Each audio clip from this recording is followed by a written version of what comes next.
quiet welcome to Restful Historian. Tonight, we embark on a journey to the early 12th century, a time when the First Crusade had come to an end, and the city of Jerusalem now rested under Christian control. The great battle was over, but the land remained uncertain. Its roads were open but unguarded, its holy sites reclaimed but still surrounded by danger. And so pilgrims began to arrive. Men and women from across Europe, some noble, some poor, all drawn by the deep longing to see the places where their faith had taken root, to walk where Scripture had once breathed, to kneel where prophets had once stood. But their journey was not easy. The paths were long, exposed, and often silent. There were no safe outposts, no patrols, only the wind, the dust, and the shadow of unseen threats. And in this quiet moment between war and peace, a small group of knights made a promise to protect the pilgrims, to serve the road, and to place their swords not in pursuit of glory, but in defense of the faithful. From that promise, the Knights Templar were born. Let us continue our quiet journey together. We move gently now back in time. Our focus settles upon the very early years of the 12th century. This period in history was marked by deep faith. It was also a time of significant challenges across the ancient lands. A truly momentous event had recently unfolded: the First Crusade. It drew to a close in the year 1099. In that pivotal year, the holy city of Jerusalem was captured. This city, revered across the world, holds profound meaning. It is a sacred jewel for Christians, for Muslims, and for Jewish people alike. Its ancient stones silently whisper stories. Stories of prophets and kings. Stories of spiritual revelations and divine presence. For many, its recapture was seen as a direct sign of heaven's favor, a compelling call to deepen their own spiritual devotion. And so, following this great event, a steady stream, then a quiet river, of pilgrims began to flow from the distant lands of Europe towards the Holy Land. These were not seasoned armies, nor powerful merchants seeking new markets. Instead, these were ordinary people, driven by an extraordinary inner faith. Imagine them now, men and women of all ages, some young and full of spirit, others aged and frail, their bodies perhaps weary, but their souls alight with purpose. They carried little more than their hopes, their earnest prayers, and a profound desire to walk upon the very ground where biblical narratives had unfolded, to kneel where sacred figures had knelt, to touch the venerable stones, weathered by centuries, that stood as silent witnesses to history and to miracles. But this path of devotion, no matter how pure its intention, was fraught with immense peril. It was incredibly dangerous. The roads, stretching for thousands of miles from the familiar fields and quiet forests of Europe to the sun-baked landscapes of the Levant, were not pathways of peace and security. Far from it, they were rugged, untamed, and deeply threatening. They passed through vast, desolate territories, winding through arid deserts where the sun beat down relentlessly. They climbed over rocky hills where dark shadows could easily conceal danger. And they pushed through dense thickets that offered perfect hiding places for sudden, brutal attacks. Indeed, these routes were always constantly full of peril. Groups of brigands and opportunistic robbers often lay in wait, or small, scattered groups who were not friendly to travelers would suddenly emerge from hidden ravines or deep within the dense bushes. They saw the pilgrims not as devout travelers, but as vulnerable targets, easy prey. Their attacks were swift and often brutal, leaving behind a tragic trail: robbery, injury, and very often the ultimate, heartbreaking loss of life. For the unarmed pilgrim, perhaps carrying a few precious coins for offerings or for sustenance, the entire journey was a continuous gamble, a daily struggle against unseen enemies. A quiet, persistent fear walked silently beside them, there with every single step of the way. It was in this deeply challenging landscape, this profound blend of fervent spiritual belief and acute physical danger, that a truly remarkable and revolutionary idea began to softly take root. It did not spring from grand military strategies or the ambitions of kings. No, it was born from a simple, deeply compassionate observation of human suffering and dire need. Around the significant year of 1119, a French knight, a man named Hugo de Payens, emerged from the quiet background of history.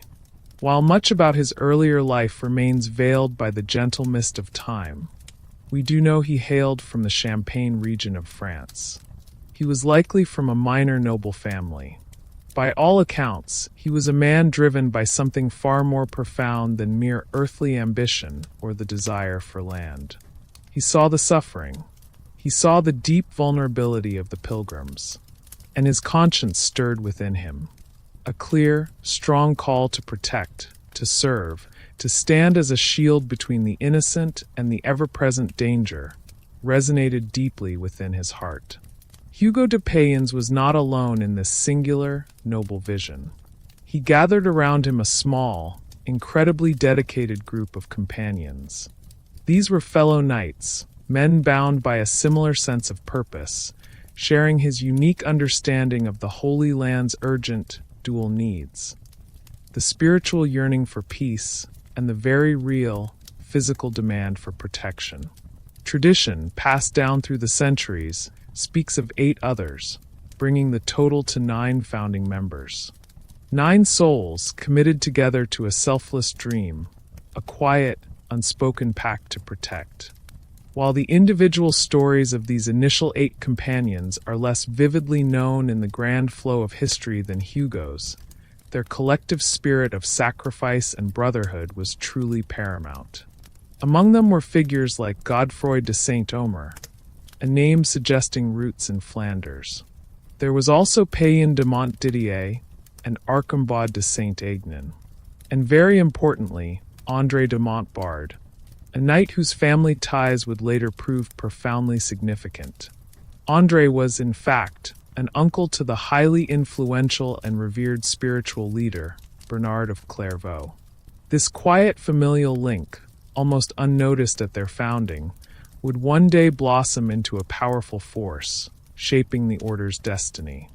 Other names sometimes mentioned include Gondomar, Rose-Sal, and 2 additional knights whose full identities remain more obscure, perhaps Hugues de Rapay and Nivard de Huysmans. These were not men seeking power in the usual sense. They were, at their very core, a new kind of warrior, deeply religious, humble, and utterly committed to a sacred cause that reached far beyond their individual lives and any earthly ambitions. This small, resolute band, driven by their shared devotion and their selfless determination, took a momentous step forward. They humbly presented themselves to King Baldwin II of Jerusalem. King Baldwin, himself a seasoned warrior and a pragmatic ruler, keenly understood the immense logistical and security challenges facing his new, still vulnerable kingdom. He listened intently to their proposal. They also sought the vital approval of Patriarch Warmund, the highest spiritual authority in Jerusalem, whose blessing was considered absolutely essential for any truly holy undertaking. Their proposal was simple in its core idea, yet it carried the weight of quiet revolution. They wished to consecrate their lives completely, to dedicate themselves fully and without reserve to the unwavering, full-time protection of pilgrims. They declared they would adopt a way of life that beautifully blended 2 seemingly disparate paths: the austere discipline of monks and the active duty of knights. They would embrace the solemn monastic vows: poverty, meaning they would own no personal possessions; chastity, meaning they would not marry or have families; and obedience, pledging absolute loyalty to their superiors and, ultimately, to God. But this was the unique part: they would also remain knights. They were skilled with weapons. They would wield their swords not for conquest, nor for personal glory, but purely and exclusively in the defense of the helpless, in the safeguarding of the sacred journey itself. This fusion of a contemplative monk and an active warrior was truly unprecedented. It offered a quiet, deep strength, a spiritual shield, married to a very real physical one. King Baldwin II, a pragmatic leader facing a complex and often perilous political landscape, immediately recognized the immense and urgent value of such a dedicated and disciplined force. Unlike ordinary hired soldiers who fought for pay and for fleeting gains, these knights would be bound by an unbreakable spiritual vow. This promised an unwavering loyalty and a tireless commitment to their holy mission. As a gesture of his support, and perhaps as a deep spiritual endorsement, the king granted them a specific wing within his own royal palace in Jerusalem. This palace was in itself a place of immense significance. Many people at the time strongly believed it stood directly upon the hallowed site of the ancient Temple of Solomon. This was the majestic structure described in the Old Testament, a place of immense historical, spiritual, and emotional weight for all Abrahamic faiths. It was from this deeply symbolic location, this very spiritual heart of Jerusalem, that these poor fellow soldiers of Christ would derive their full, resonating name: the poor fellow soldiers of Christ and of the Temple of Solomon. And soon, they would be known more simply and forever as the Knights Templar. The name itself carried immense power. It linked them directly to a sacred past, lending an aura of divine purpose to their earthly mission. Even in their earliest, most humble days, it imbued them with a quiet, natural authority. For nearly a full decade following their quiet, almost unnoticed founding, this tiny, resolute band of knights worked with extraordinary determination. They fully embraced their unique double calling. In those formative years, they were truly few in number. Just a small handful of dedicated individuals bravely confronting immense daily challenges. Their resources at this early stage were truly meager. They often bordered on actual destitution. They were, we can honestly say, very, very poor living day by day, depending on the quiet kindness and support of others. They possessed very little land, very little money, few supplies. They relied almost entirely on sporadic, unasked-for donations. These were gifts of food, of simple armor, and of a very limited number of horses. And, of course, on the initial, often modest, acts of generosity from religious people who understood their unique mission, and who deeply valued their work to protect. Imagine, if you will, the quiet visual of these early Templars. Picture them clearly in your mind. Often, perhaps, riding out on their patrols with two knights sharing a single horse. Take a quiet moment. Let that image form gently in your thoughts. Two armed men, their strong faith clear in their quiet way, both mounted upon one animal. It is a striking picture. It shows their shared purpose, their deep humility, their profound brotherhood. This was not just a practical way to deal with being poor. No, it became a powerful, touching symbol. It would later be drawn on their first seals, and proudly put on their flags. It spoke volumes about them, truly, without uttering a single word. Their early years were not filled with famous victories, nor were they widely known across all of Europe. Instead, they were marked by quiet, steady work, by careful, diligent effort, by often unpraised acts. They escorted pilgrims. They kept them safe. They bravely rode the dangerous roads. They intervened to stop attacks. They made sure people could travel without harm. They often put themselves in great personal danger, all for the sake of travelers they did not even know. It was a clear sign of their unwavering faith, their selfless giving, and their lasting belief in a cause far greater than any personal dream on earth. This was a purity of purpose, simple yet very deep in its meaning. They were not yet the powerful, the rich, the globally influential order they would one day become. The one whose name would echo through the centuries, and whose very mention still brings a feeling of mystery and quiet wonder. In these nascent years, They were simply the very first seeds of something truly amazing. A special blend, a monk's quiet devotion, and a warrior's strong skill, planted firmly in ground that was rich with history, but also very challenging, ground that held great need and deep religious belief. Their story in those first years was a quiet truth, a testament to humble beginnings, to simple purpose.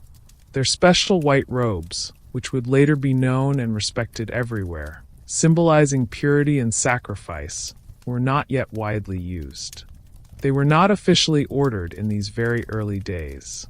Perhaps they wore simple, practical clothes then, blending more with the landscape. Their dedication was visible mainly in their actions. But even then, in their humble service, the purity of their intention, the quiet strength of their purpose shone brightly. They were like a soft, steady light of hope and protection. In the rough and often dangerous world of the early 12th century Holy Land, their very presence in those formative, almost unknown years was a gentle whisper. A whisper of the incredible, unlikely journey that lay before them. A journey we will continue to explore, revealing the quiet chapters of their profound rise. In their formative, almost unknown years, the very presence of these poor fellow soldiers of Christ had been like a gentle whisper. A whisper of an incredible, unlikely journey that lay before them. Now, as that first quiet decade of their humble service drew to a close, that whisper began to grow. The small, resolute band of knights, continuing their dedicated work of safeguarding pilgrims, found their quiet effectiveness starting to resonate more widely. Living in simple devotion within a wing of King Baldwin II's palace, their numbers still few, their resources often meager. Their unique commitment to both spiritual devotion and martial defense was steadily attracting a profound and necessary attention.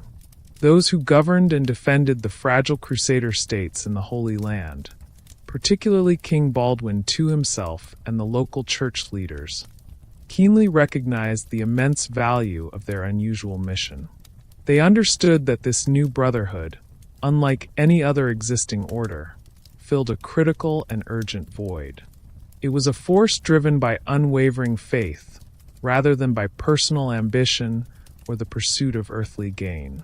Their quiet effectiveness, even in their limited numbers, became increasingly clear to those who witnessed their selfless acts of protection on the perilous roads. By the late 1120s, a growing sense of urgency began to stir among their patrons. The Crusader states, these distant outposts of European power in a complex and often hostile land, faced constant threats. It became evident that more organized and powerful support was desperately needed for these unique protectors. The time had finally arrived for this fledgling order, born in quiet obscurity, to seek formal recognition. They needed to gain the full blessing and the undeniable authority of the most powerful institution in all of Europe, the Church of Rome.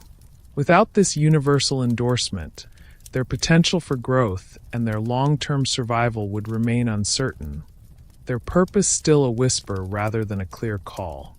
And so, in the significant year of 1127, Hugo de Payens, the first Grand Master of this nascent brotherhood, along with a few of his original, trusted companions, embarked upon a long and arduous journey back to Europe. Imagine the sheer scale of this undertaking. A vast voyage across the often turbulent, unpredictable waters of the Mediterranean Sea, followed by long, challenging travel across unfamiliar lands and diverse kingdoms. Their mission was clear and vital: to gain the official endorsement of the Pope himself, the spiritual leader of all Western Christendom, and to spread the word of their vital, sacred work to the powerful lords and devout masses of their homelands. This was their moment to turn a quiet purpose into a widely recognized crusade. Their arrival in Europe, after such a long absence, initially generated a quiet ripple of interest. But this ripple soon grew into a powerful wave of profound support. Their cause, so noble and so desperately needed, found a truly powerful and eloquent champion in the figure of Bernard of Clairvaux. This was no ordinary monk, no simple abbot from a secluded monastery. Bernard was, in fact, one of the most influential spiritual figures of his entire age, a towering intellect, a persuasive and passionate speaker, and the revered abbot of the Cistercian order, known throughout Europe for its strict discipline, deep piety, and widespread network of monasteries. He was, as we remember, also the uncle of André de Montbard, one of the Templars' own founding members, a familial connection that would prove to be immensely beneficial.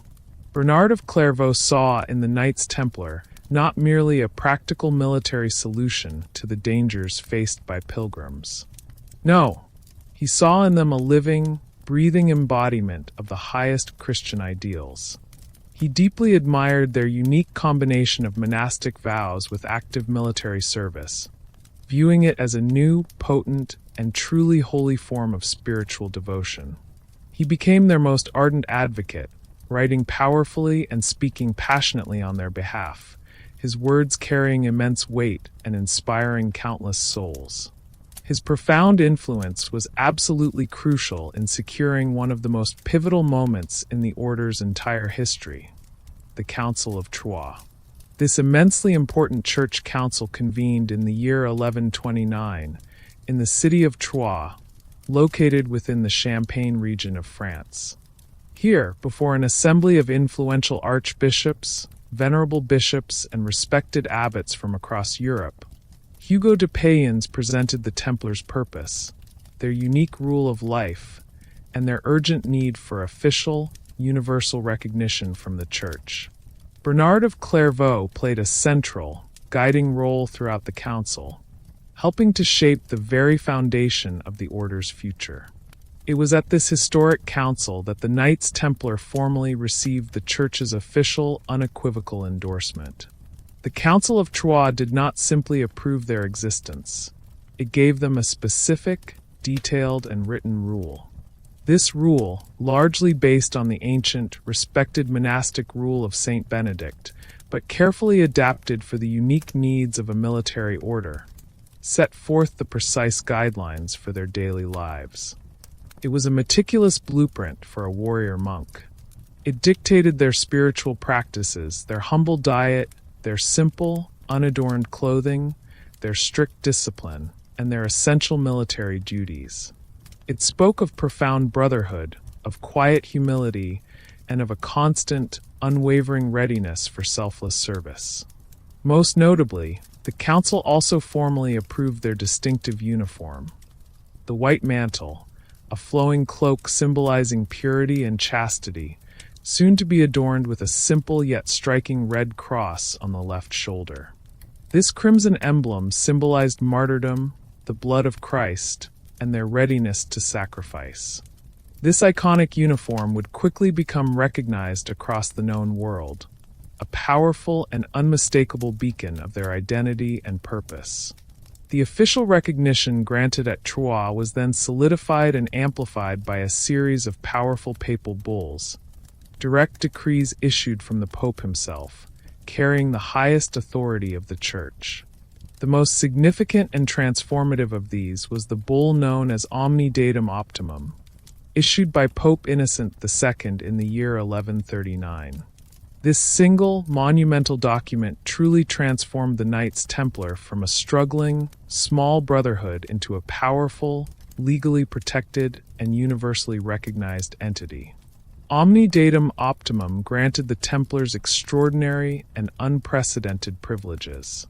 It confirmed their rule, making them answerable only to the Pope himself, effectively granting them almost complete autonomy from local bishops and secular rulers.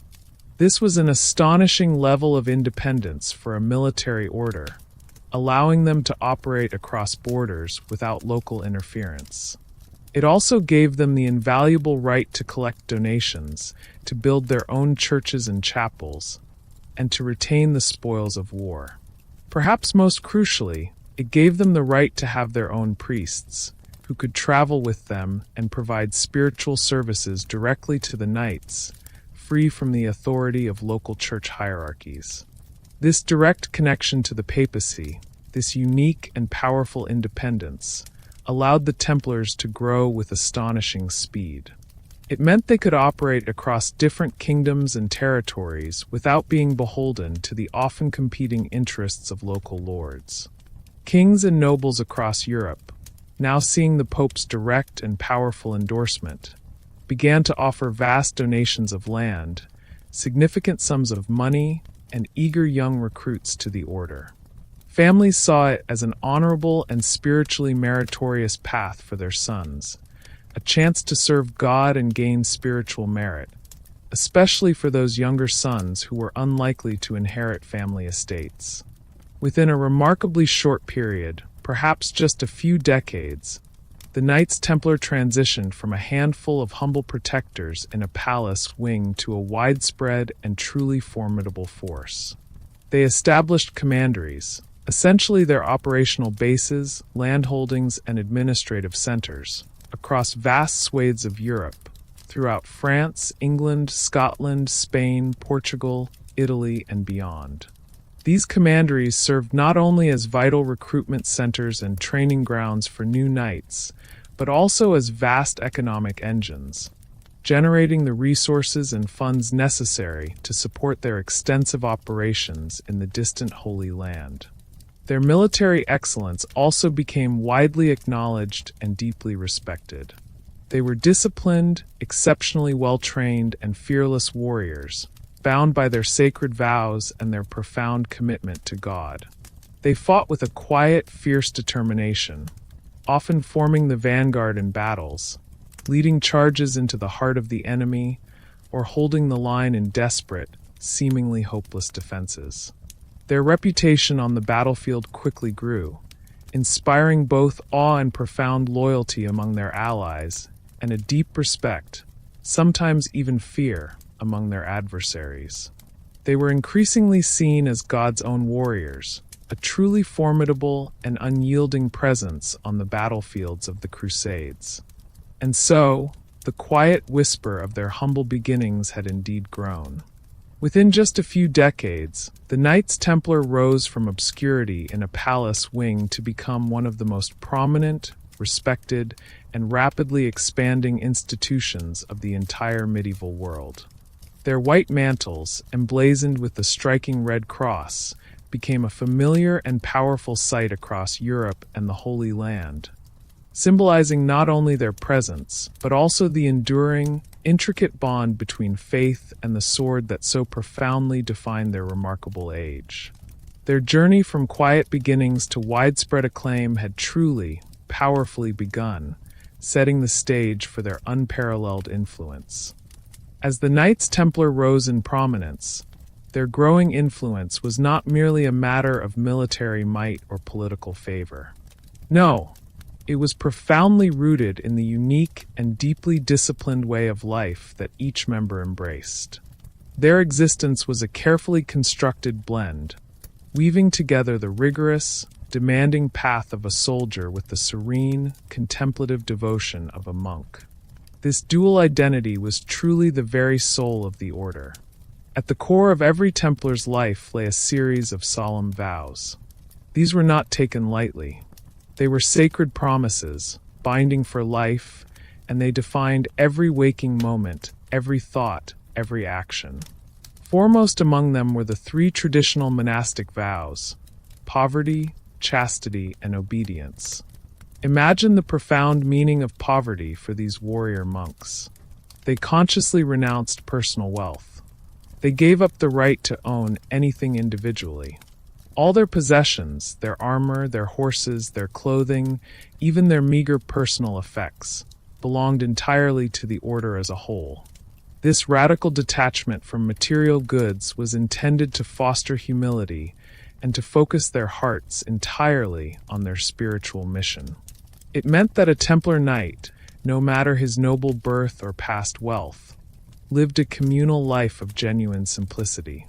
His bed was a simple pallet, his meals shared, his garments provided. This communal poverty also meant that all the immense wealth that the order would eventually accrue, the vast donations of land and gold, was never for the individual Templars' gain. Instead, it was solely for the collective purpose, to fund their operations, to protect pilgrims, and to defend the Holy Land. It was a profound and constant lesson in selflessness. Then there was the vow of chastity. This meant Templars pledged to remain unmarried and to live a life free from worldly attachments and romantic love. This commitment was seen as essential for spiritual purity and for single-minded devotion to God and the Order's mission. Without the distractions and responsibilities of family, their entire being could be poured into their holy calling. It demanded immense self-control and constant spiritual vigilance, guiding their thoughts and actions towards a higher purpose. And finally, the vow of obedience. This was perhaps the most encompassing vow, binding them absolutely to the will of their superiors, ultimately to the Grand Master, and through him, directly to the Pope. This meant surrendering their individual will, their personal desires, their very autonomy, to the collective good of the Order. In the chaos of battle, this obedience ensured discipline and unity.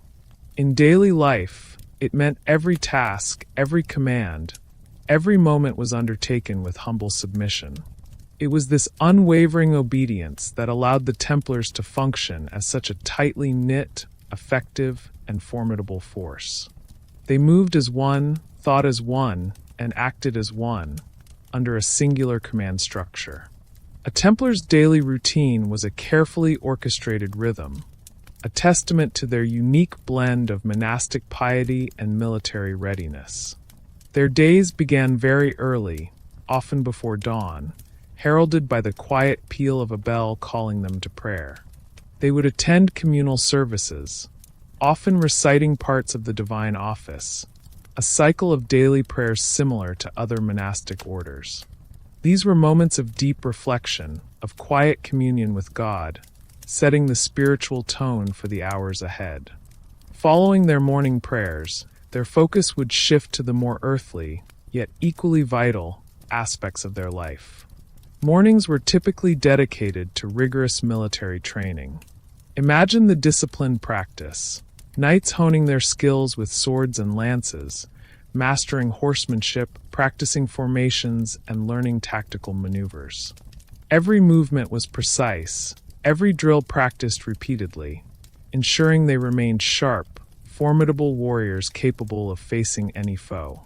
For the Templar, physical prowess was not for personal glory, but a tool, a sacred duty to be perfected for the defense of the innocent and the faith. Beyond the training fields, much of their day was also consumed by practical duties and administrative tasks. In their commanderies across Europe and within their castles in the Holy Land, Templars managed vast estates. They oversaw agricultural operations, collected rents, handled complex financial transactions, and managed logistics for both their military campaigns and the constant flow of pilgrims. They were administrators, farmers, builders, and custodians, all within the framework of their vows. Their lives were rarely idle. Every moment was dedicated to service, whether spiritual or practical. Mealtimes were simple, communal affairs, often eaten in silence or with a quiet reading from Scripture. Their diet was modest, reflecting their vow of poverty, focusing on sustenance rather than indulgence. Afternoons might involve further training, guard duties, or specific tasks related to the running of the commandery. As the day drew to a close, they would again gather for evening prayers, concluding their busy hours with spiritual reflection and thanksgiving. Sleep came on simple beds, often shared dormitories, preparing them for another day of unwavering devotion and duty. The hierarchy within the order was remarkably structured and efficient, allowing this vast organization to operate smoothly across continents. At its apex sat the Grand Master, the Supreme Commander, elected for life, answerable only to the Pope. He resided in the Holy Land, overseeing all operations. Beneath him was a clear chain of command. The marshal was the head of the military operations, responsible for arms, horses, and equipment. Preceptors governed the Templar provinces or commanderies in Europe and the Holy Land, managing their vast networks of land and resources. Then came the knights themselves, the core fighting force, typically drawn from the nobility, recognizable by their white mantles. Below them were the sergeants, who often served as squires, craftsmen, or light cavalry, crucial for logistics and support, wearing black or brown mantles. Chaplains were the ordained priests who administered the sacraments and spiritual guidance to the order, traveling with them and performing their own services, independent of local bishops. And finally, there were squires and other support staff, who were not full members but served the order. This clear structure, coupled with strict obedience, ensured unparalleled efficiency. The discipline was unyielding. Life in the order was austere, designed to strip away personal vanity and worldly comfort. Rules governed everything, from the amount of food they ate, to the type of clothing they wore, to the very length of their hair and beards. Personal glory was forbidden. All achievements were for the order and for God. Silence was often observed, particularly during meals or in certain areas, fostering a contemplative atmosphere. Punishments for infractions, though sometimes severe, were always aimed at correction and upholding the integrity of the vows. This rigorous discipline forged them into a highly cohesive and formidable unit, capable of enduring immense hardship and facing overwhelming odds. Central to every Templar's existence was religious devotion. Their faith was not a passive belief. It was an active, consuming force that permeated every aspect of their lives. They were first and foremost monks, even as they were warriors. Daily attendance at Mass, communal prayers throughout the day, personal meditation, and strict adherence to the Church's teachings were fundamental. Their fight was a holy one, a personal sacrifice for the greater glory of God and the defense of Christendom. This deep spiritual motivation gave them an almost fanatical courage on the battlefield, transforming fear into resolute determination. They truly believed their salvation depended on their devoted service. And then there was their iconic symbol, the white mantle with the red cross. While they might have worn more simple garments in their very earliest, most humble days, the Council of Troyes officially bestowed upon them this distinctive uniform. The white mantle, a long, flowing cloak of unblemished white, became the exclusive garment of the Knight brothers, symbolizing purity, chastity, and a clean break from the worldly life they had forsaken. It was a visible sign of their spiritual dedication. Across the chest, on the left shoulder, was sewn the bold red cross, a potent symbol. The crimson red spoke of martyrdom, of the blood of Christ, and of their solemn pledge to shed their own blood, if necessary, in defense of the Holy Land and its pilgrims. This unmistakable uniform immediately set them apart. It inspired reverence among their allies and often a chilling dread among their enemies. It was more than just clothing. It was a powerful statement of identity, purpose, and unwavering commitment. This deeply structured, profoundly spiritual, and rigorously disciplined way of life was the engine that powered the Knights Templar. It transformed individual men into a cohesive, formidable, and globally influential force. Their unique blend of prayer and sword, humility and power, marked them as something truly exceptional in the medieval world, setting the stage for their role not just as warriors, but as masters of an intricate system that spanned continents. As the Knights Templar secured their widespread recognition and began accumulating truly significant landholdings and generous donations across the vast tapestry of Europe, their influence began to extend far, far beyond the confines of the battlefield. It was a silent yet profound expansion of their reach. Quietly, yet with astonishing effectiveness and foresight, they evolved into a sophisticated, highly organized entity. They became, in essence, the very first truly international banking institution of the entire medieval world. This was an astonishing and unexpected transformation for a religious military order, but one born directly from the pressing, often desperate needs of their age and the unique, unwavering trust that they universally inspired. Imagine, for a quiet moment, the formidable challenges of long-distance travel in the 12th and 13th centuries. If a wealthy noble, perhaps a count or a duke, or even a humble, devout pilgrim, wished to undertake a journey from, let us say, the misty shores of England or the bustling markets of Paris, all the way to the distant, holy city of Jerusalem, how would they safely carry their hard-earned money? Gold and silver coins were incredibly heavy. They were bulky, and they were, most dangerously, an open invitation to the countless bandits, highwaymen, and opportunistic robbers who lurked on every winding road and lay in wait along every treacherous sea lane.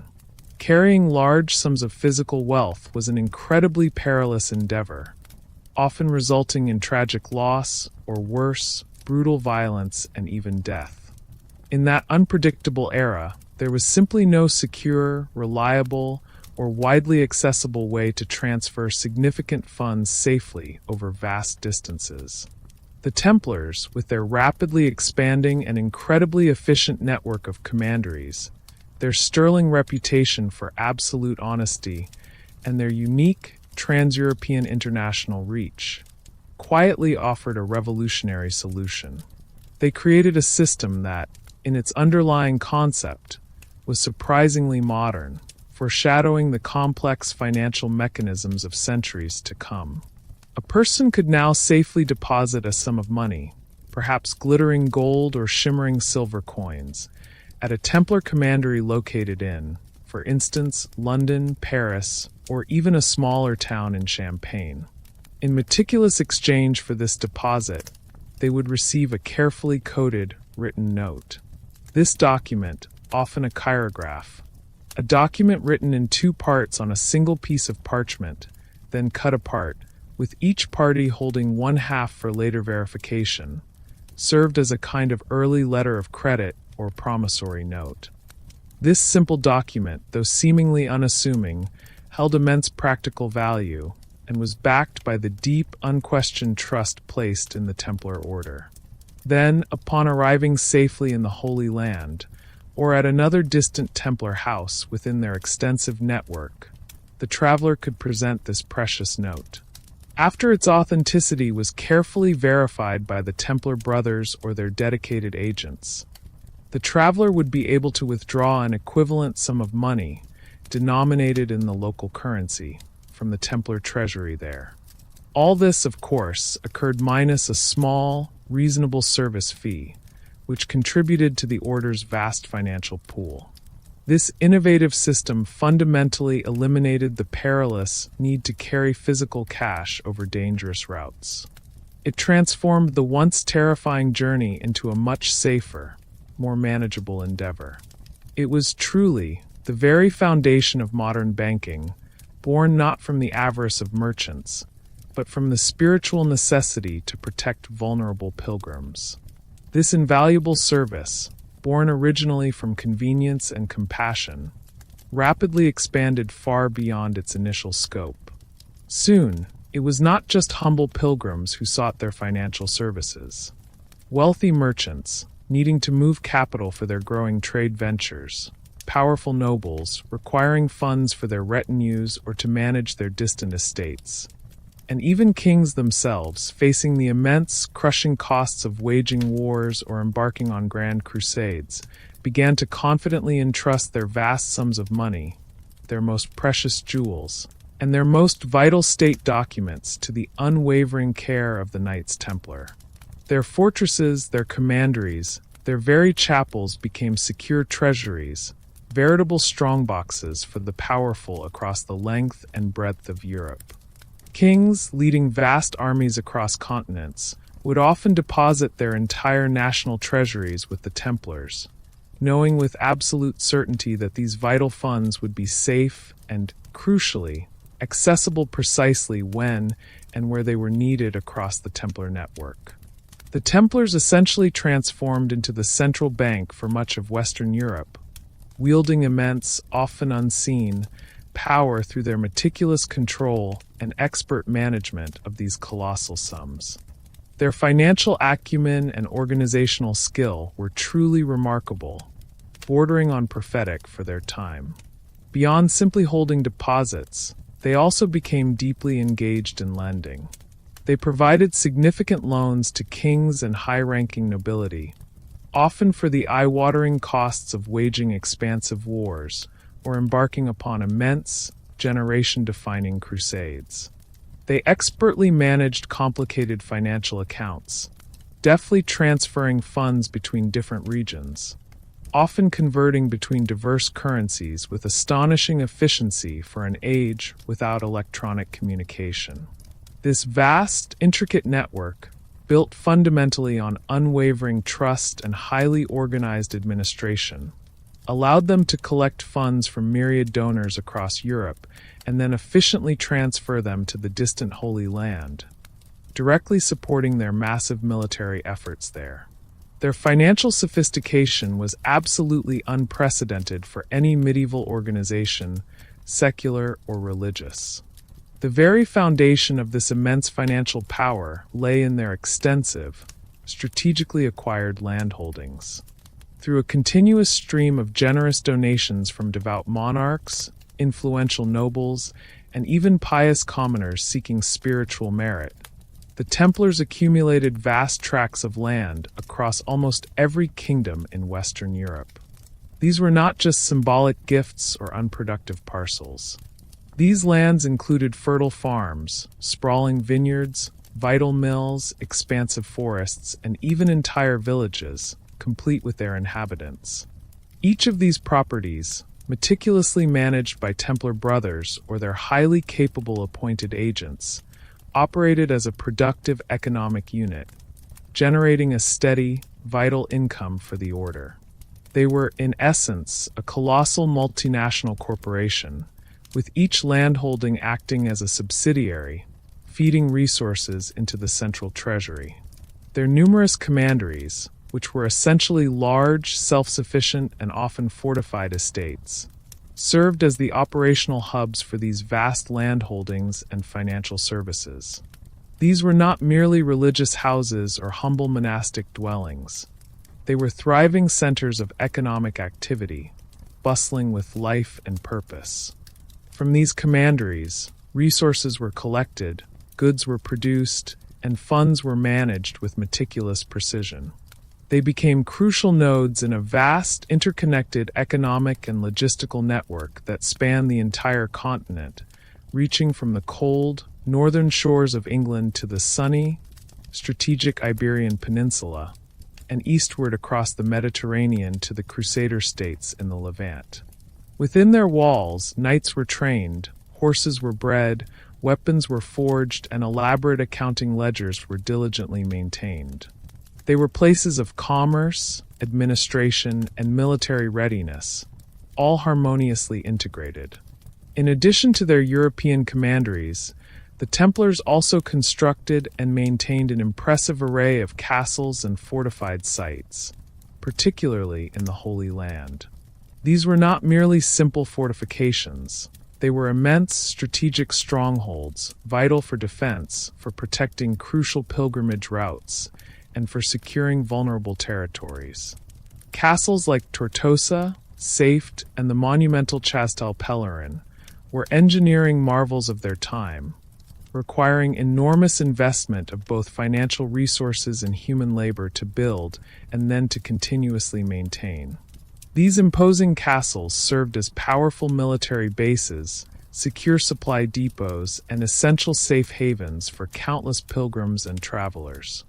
They stood as the stark, physical manifestation of the Templars' unwavering commitment to the defense of the Holy Land. The Templars' logistical capabilities were equally astounding, perhaps even more so given the primitive technology of the era. Managing supplies, provisions, and a constant flow of reinforcements for thousands of knights, sergeants, squires, and their vast retinues, across thousands of miles, in an age without modern communication or mechanized transport, was an immense, staggering challenge. Yet they accomplished it with remarkable, almost unparalleled efficiency. They maintained their own extensive fleets of ships in the Mediterranean Sea, operating from their own strategically located ports, ensuring the constant, reliable flow of men, money, and vital supplies, food, weapons, armor, fresh horses, between Europe and the distant Holy Land. They had sophisticated systems for purchasing vast quantities of provisions, organizing secure convoys, and managing vast numbers of horses and specialized military equipment. This masterful command of logistics ensured that their forces in the Holy Land were consistently supplied, fed, and reinforced, making them an indispensable and uniquely persistent military presence. This immense financial and logistical power naturally gave the Templars extraordinary influence that reached far beyond just their military role. They were trusted advisors to powerful kings and to the highest echelons of the papacy. They often found themselves acting as neutral mediators in complex political disputes between warring nobles or rival monarchs. They even served as debt collectors for popes and kings, using their vast reach and moral authority to ensure payments were made. Their unique, almost unparalleled autonomy, granted directly by the Pope, allowed them to operate with a degree of independence unmatched by any other secular or religious institution of their time. They were seen as neutral, incorruptible custodians of wealth and trust, making them invaluable, even indispensable, partners in the often volatile and unpredictable medieval world. Their vast network was not merely about moving money and soldiers. It was also a sophisticated system of rapid communication. Messages, vital intelligence, and papal decrees could travel swiftly and securely along Templar routes, often reaching their destinations faster and far more reliably than through official royal channels. This made them a crucial source of information and effective communication for the papacy and for the most powerful European monarchs, binding them ever deeper into the political fabric of the age. And so, from their very humble beginnings as protectors of pilgrims, these warrior monks had silently, meticulously built an unparalleled empire. An empire not just of faith and steel, but of intricate finance and meticulous logistics. Their commanderies stretched like vital, pulsing arteries across the breadth of Europe, constantly pumping essential resources, valuable information, and deep, unwavering trust towards their distant operations in the Holy Land. They had truly become the silent engines of immense power, the reliable custodians of medieval wealth, and the unseen architects of a remarkably sophisticated, almost proto-modern financial system. This unparalleled blend of monastic piety, formidable military might, and profound economic genius truly set the Knights Templar apart, making them an indispensable, yet increasingly formidable, force woven deep into the very fabric of medieval society. Their unique structure and their vast influence would continue to define their story, leading them into even greater campaigns and crusades, yet also setting the stage for future challenges that this very power would inevitably attract. With their extensive financial network firmly established across Europe, efficiently channeling vast resources, a steady stream of eager recruits, and a continuous flow of essential supplies towards the distant Holy Land, the Knights Templar were now fully equipped to fulfill their primary and most sacred mission: to stand as the unyielding sword of Christ in the defense of the vulnerable Crusader states. Their disciplined ranks, constantly bolstered by new brethren and an uninterrupted flow of all they required, enabled them to become an indispensable and truly formidable force in the tumultuous, often brutal, conflicts that tirelessly defined the era of the Crusades. Their military role was truly multifaceted, going far beyond simple skirmishes or isolated acts of valor. They were, in essence, the very backbone of the Crusader kingdom's standing army. They were the elite shock troops, often forming the very vanguard in offensive maneuvers, leading the charge with unwavering courage, their white mantles a stark, visible beacon at the forefront. They were the steadfast rear guard in difficult and dangerous retreats, protecting the vulnerable as exhausted armies withdrew under pressure. They were the tireless, unyielding garrisons in strategic castles and vital fortresses, holding critical strongholds against relentless, often overwhelming sieges. And always, through every campaign and every day, they remained the devoted protectors of pilgrims, tirelessly ensuring safe passage across perilous, bandit-ridden lands, just as they had done in their earliest, most humble beginnings. The Templars fought in countless battles and innumerable smaller skirmishes throughout the arduous 12th and 13th centuries. Their distinctive white mantles, emblazoned with the striking red cross, became a familiar, often terrifying, sight on the sun-drenched battlefields and dusty roads of the Levant. Each engagement, whether it culminated in a grand, hard-won victory or a heartbreaking, tragic defeat, was indelibly etched into the rich, complex tapestry of their history.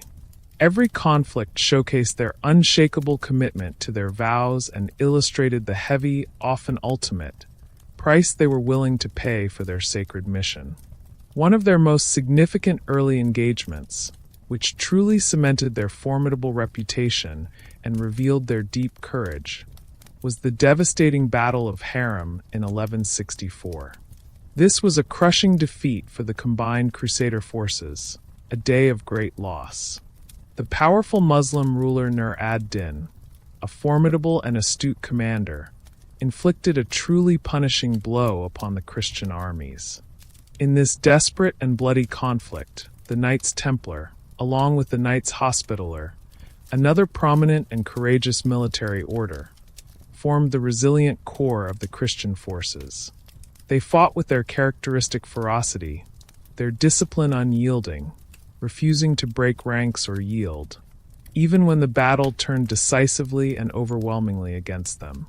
Many Templars were tragically captured on that fateful day, and a significant, heartbreaking number were lost forever, their lives given in unwavering service.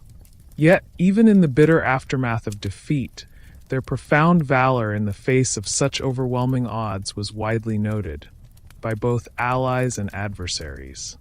Their unwavering courage shone brightly, reinforcing the widespread perception of their unflinching dedication to their cause, no matter the cost.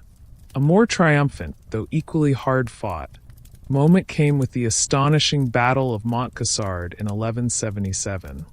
This engagement stands as a brilliant testament to the Templars' capacity for strategic brilliance, their daring, and their formidable fighting spirit.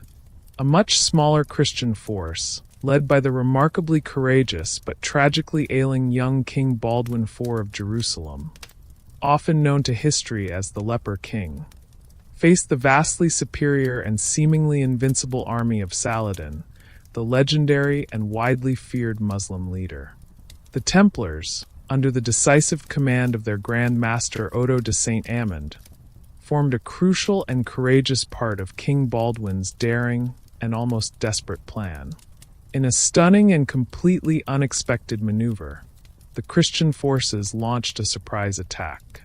The Templars, true to their training and their vows, charged with a desperate and unyielding courage, their disciplined ranks shattering Saladin's vanguard and sending his mighty, unsuspecting army into utter disarray. It was a spectacular and improbable victory, a rare and shining moment of triumph for the beleaguered Crusader kingdom. This triumph was a clear testament to the Templars' disciplined charge and their unyielding, fervent faith. This victory, against such overwhelming odds, became a story whispered across the length and breadth of Europe, further solidifying their already formidable image as God's own chosen warriors. Yet, despite such glorious, hard-won successes, the broader tide of the Crusades was slowly but inexorably turning. The most devastating blow to the entire Crusader cause, and to the Templars themselves, came with the catastrophic Battle of Hattin in 1187. This was a cataclysmic defeat, a day of profound sorrow and immeasurable loss that would forever alter the precarious fate of the Crusader states. The combined Christian armies, suffering terribly from internal divisions, profound exhaustion, and a critical, debilitating lack of water under the scorching sun, were tragically lured into a carefully laid trap by Saladin's forces near the desolate, iconic twin volcanic peaks known as the Horns of Hattin. In the suffocating heat, amidst clouds of dust and the agony of thirst, completely surrounded and utterly desperate for water, the Templars, along with their brothers in arms, the Hospitallers, once again formed the unyielding, defiant core of the Christian defense. They fought with truly desperate valor, knowing full well the dire, existential stakes. Their distinctive white mantles, by now caked with the dust of the parched land and inevitably stained with blood, were seen everywhere in the very thickest of the fighting, as they tried to protect the relic of the true cross. But the situation was utterly hopeless. Thousands upon thousands of Christian soldiers perished on that cursed field, and a vast, heartbreaking number were captured. For the Knights Templar, Hattin was nothing short of a massacre. Their Grand Master, Gerard de Ridefort, was tragically captured, and a staggering number of knights, hundreds of them, the very flower of their fighting force, were either killed outright or taken prisoner. Saladin, understanding the profound threat that the Templars represented, recognizing them as his most formidable and unyielding opponents, famously ordered the brutal execution of almost all the captured Templar and Hospitaller knights. It was a grim, chilling, and brutal acknowledgement of their unwavering dedication and the perceived existential threat they posed. Hattin was a profound and irreplaceable loss, not just of valiant men, but of experienced leaders and countless seasoned warriors, deeply impacting the Order's strength and morale for years, even decades to come. It was a wound, a scar on their soul, that would never truly heal. Despite such crushing setbacks and the seemingly endless drain on their manpower, the Templars, with their unwavering conviction, continued their relentless struggle.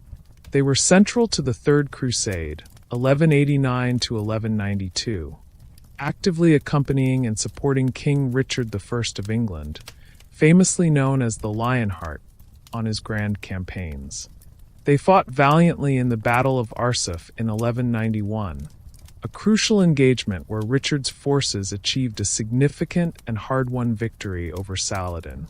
The Templars played an absolutely vital role in this meticulously disciplined march and decisive battle, proving their immense worth as steadfast, professional, and utterly fearless soldiers under one of the greatest military commanders of the age. Their disciplined formation, their quiet obedience, and their fierce charges were pivotal in securing that critical victory. Beyond these grand, well-known battles, the Templars were ceaselessly engaged in countless lesser-known sieges and the desperate defenses of crucial cities and castles throughout the Holy Land. Their military strategies often focused on disciplined heavy cavalry charges, forming a cohesive, almost unbreakable block designed to shatter enemy lines with sheer force and momentum. They were undisputed masters of maintaining formation under the most extreme pressure, exhibiting an almost superhuman resistance to breaking ranks, even when facing overwhelming numbers. Their strict, unwavering discipline, born directly from their solemn vow of obedience, made them exceptionally reliable and predictable in the chaos and terror of battle. They were expected to fight to the very last man, never retreating unless explicitly ordered by their commander, a decision that would never be taken lightly or without dire necessity. This profound commitment made them both deeply feared by their enemies and universally admired by their allies. Their unique position as an independent, papal-sanctioned military order meant they were often involved in high-stakes diplomatic negotiations and complex truces, though their primary and most fundamental duty always remained the use of organized force for protection and defense. They were consistently at the absolute forefront of the Latin Kingdom's defense, bearing the brunt of many, many engagements. Their successes, often hard-won and at immense cost, were vital in extending the precarious life of the Crusader states, protecting key cities and vital coastal ports, and ensuring the continued flow of pilgrims and essential resources from Europe. They were, without exaggeration, the unbreakable shield and the sharpest sword the Crusader kingdom possessed. However, their significant and continuous losses were also a grim and poignant testament to their unwavering, relentless commitment. Generation after generation of Templar knights laid down their lives on the sun-baked sands and rocky hills of the Holy Land. Their ranks were constantly, desperately replenished by new, eager recruits from Europe, a testament to the Order's enduring spiritual appeal and the powerful perceived spiritual merit of joining their cause. Yet each loss of a seasoned warrior, a skilled commander, or a dedicated brother was deeply and profoundly felt within the Order. The very sands of the Holy Land soaked up the blood of countless Templars, a silent, enduring testament to their literal and uncompromising interpretation of their vows. Their commitment was not merely philosophical, it was paid in lives, continuously. Their role in the Holy Land conflicts was not merely continuous, it was utterly essential to the very survival of the Crusader states. They functioned as the standing army, often outnumbering and certainly outtraining the local feudal levies and sporadic mercenary forces. They were consistently the first to respond to any new threat, the last to retreat from a losing engagement, and the most reliable, disciplined force available to the beleaguered kings of Jerusalem and their successors. They maintained a crucial chain of powerful castles and interconnected fortresses that served as critical points of defense, control, and supply along the vast and often permeable frontiers of the Crusader kingdom. These imposing strongholds were not merely passive defenses. They were active bases from which Templar patrols would ceaselessly sally forth to protect vulnerable trade routes, harass enemy forces, and ensure the safety of the surrounding countryside, making life possible in a hostile environment. The Templars' commitment to the Holy Land was absolute, total, and unwavering.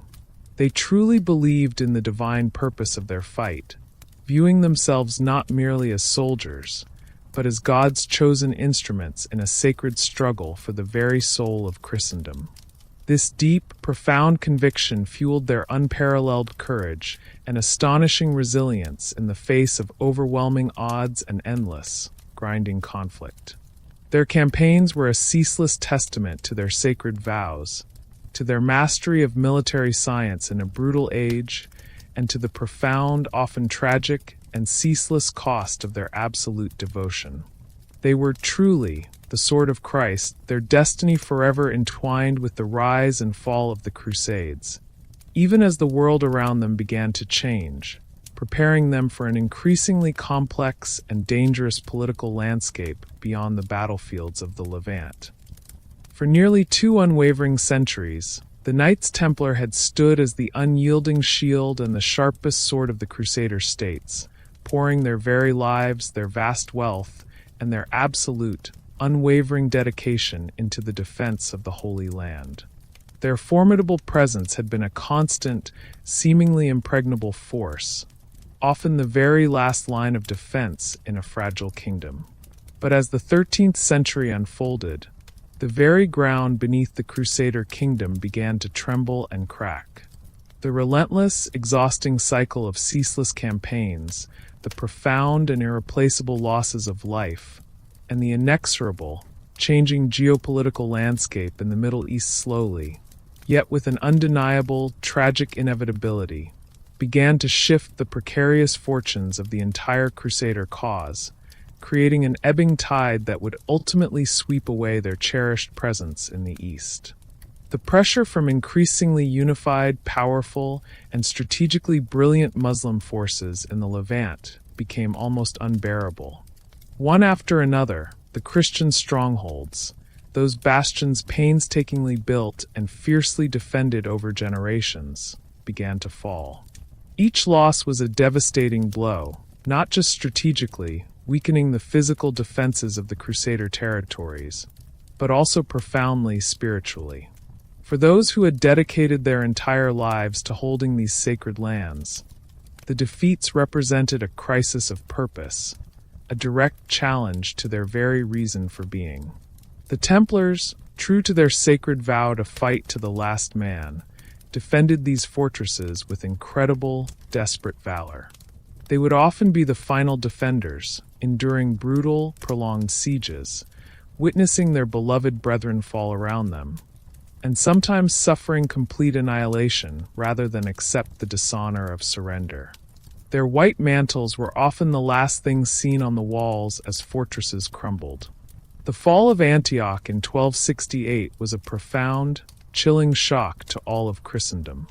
This was a major Christian city in the Levant, a vibrant economic and strategic hub that had stood as a symbol of Crusader endurance for generations. Its loss heralded a grim future.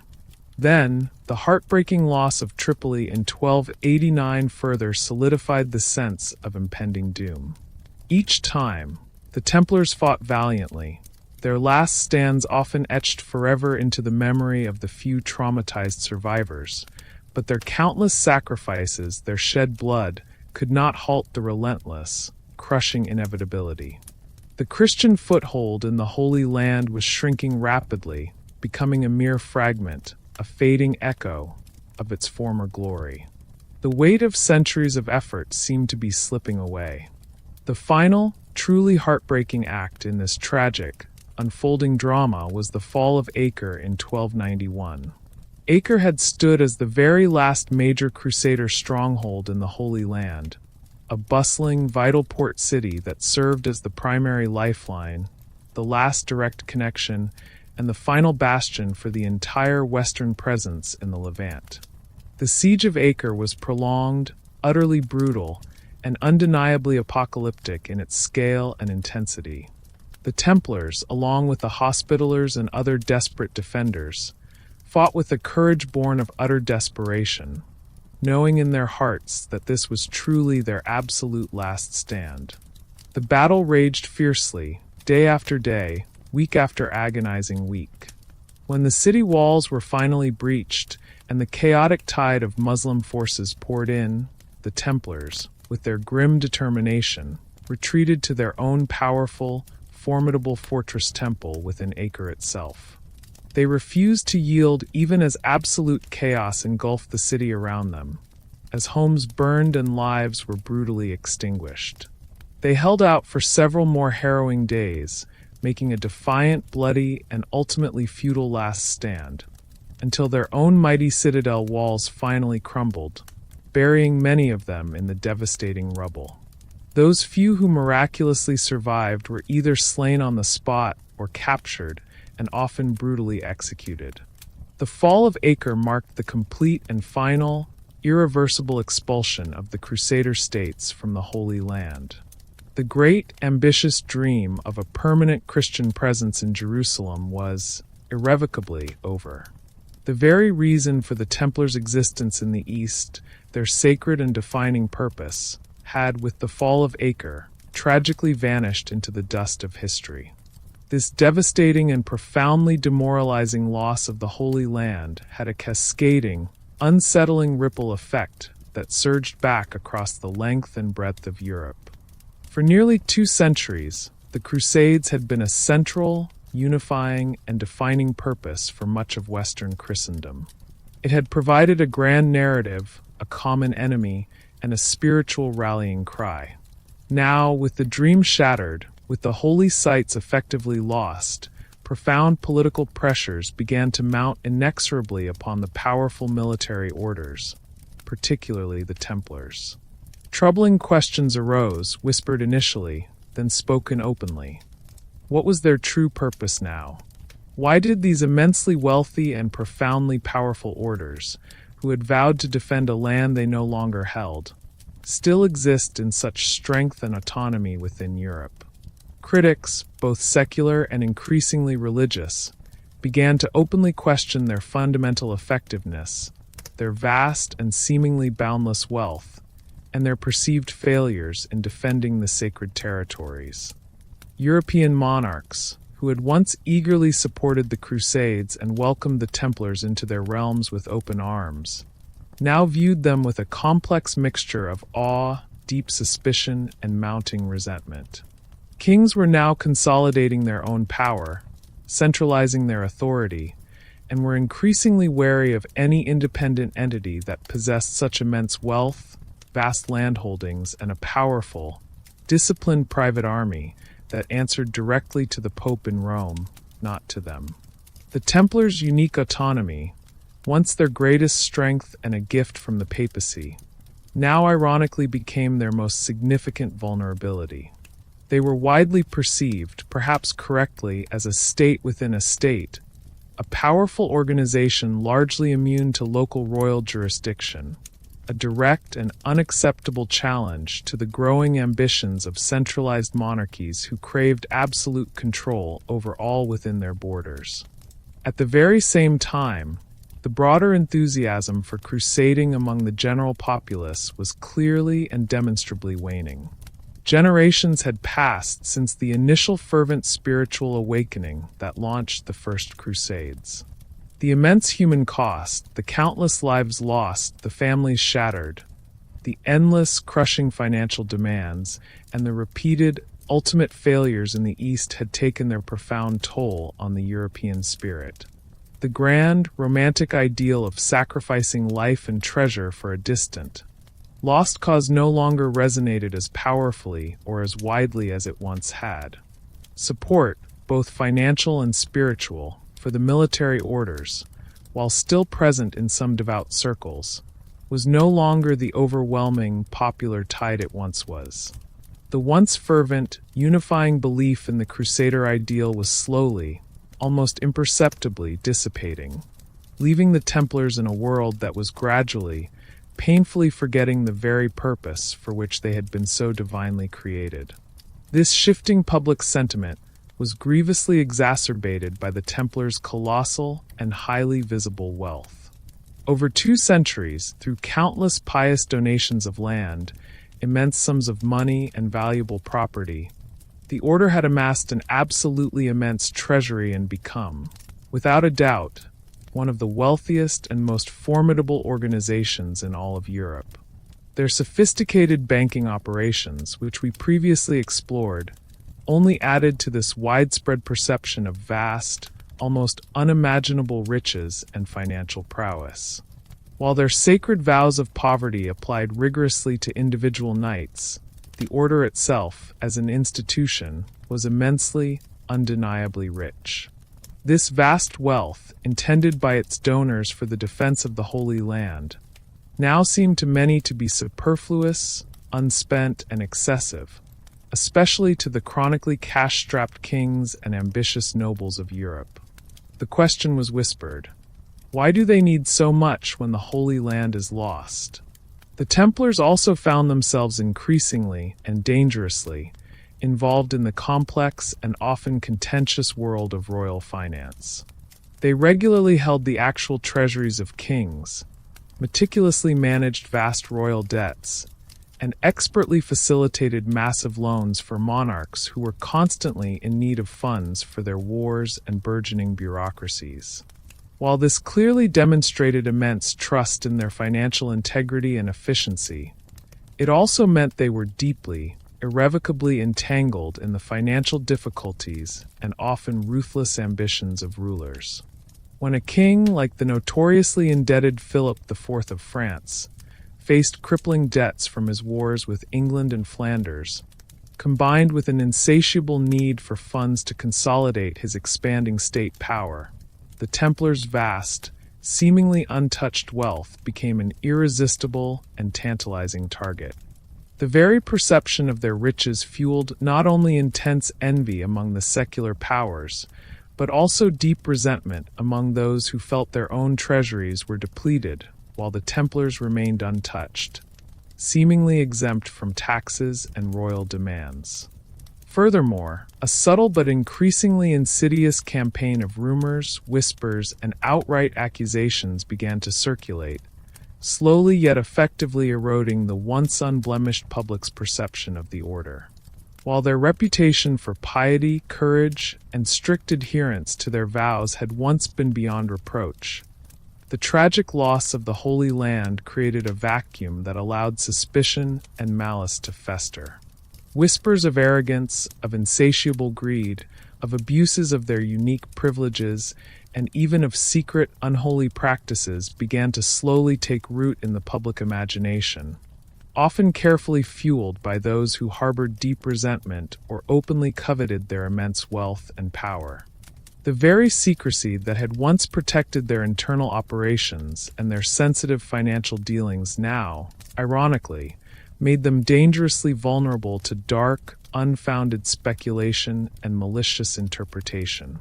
Their direct obedience to the Pope, which once provided a shield, now made them a perceived threat to national sovereignty, particularly in the eyes of a king like Philip IV who sought absolute control within his own realm. And so, as the 13th century grimly drew to its close, the Knights Templar found themselves in an increasingly precarious and perilous position. The sacred purpose that had defined them for so long, the defense of the Holy Land, had tragically ceased to exist as a physical reality. Their immense, almost unparalleled power and vast wealth, once their greatest strength and a source of reverence, had ironically become a burdensome liability, a magnet for envy and suspicion. The world around them was rapidly changing, moving inexorably away from the Crusader ideal, embracing new forms of centralized power, and the very monarchs who had once championed them now viewed them with growing suspicion, intense covetousness, and cold, calculated ambition. The ebbing tide of the Crusades had left them beached, isolated, and profoundly exposed to a gathering storm of political machination, desperate financial need, and insidious, unfounded accusation. The stage was now tragically, yet meticulously, set for their final, devastating act, a fall as dramatic as their rise. As the fateful 13th century drew to its melancholic close, the Knights Templar, once the very embodiment of chivalric devotion and formidable spiritual might, found themselves increasingly adrift in a rapidly changing world. It was a world that no longer fully understood, nor indeed fully valued, their sacred and once defining purpose. The tragic, undeniable loss of the Holy Land, that central pillar of their existence, coupled with the persistent ebbing tide of crusading zeal across the vast expanse of Europe, and the insidious, ever-growing whispers of suspicion and deep-seated resentment, had left them uniquely vulnerable. The stage, as we previously observed, was meticulously set for their final, devastating act, a tragic drama that would unfold not on a distant, dusty battlefield under a foreign sun, but within the very heart of Christian Europe, orchestrated by a powerful king whose boundless ambition and desperate financial need utterly overshadowed all other considerations. The primary architect of their precipitous and brutal downfall was Philip IV of France, a monarch famously known to history as Philip the Fair. He was a ruler of truly immense ambition, deeply and singularly intent on consolidating absolute, unquestionable power within his burgeoning, centralized kingdom. His was a vision of a unified France, subservient to the crown alone. He was, moreover, famously ruthless and unyielding in his relentless pursuit of royal authority, prepared to sweep aside any obstacle. Philip was meticulously building a modern, centralized state, forging a new form of monarchy that relied on bureaucracy and direct royal control, rather than the fragmented feudal loyalties of the past. To achieve this grand, expensive vision, he needed truly vast, almost unimaginable sums of money. His continuous, draining wars, particularly his prolonged conflicts with England over Gascony and with the wealthy, independent regions of Flanders, had left his royal treasury profoundly, cripplingly depleted. He had already resorted to a series of desperate and widely unpopular measures. He had famously debased the coinage, diminishing its precious metal content. He had imposed heavy, unprecedented taxes on the clergy, and perhaps most cruelly, he had persecuted Jewish communities and Italian bankers within his realm to seize their considerable assets. Now, with a keen, almost predatory gaze, he cast his covetous eye upon the immense and legendary wealth of the Knights Templar. Philip's underlying motivations for this drastic, audacious action were clear, chillingly pragmatic, and tragically multifaceted.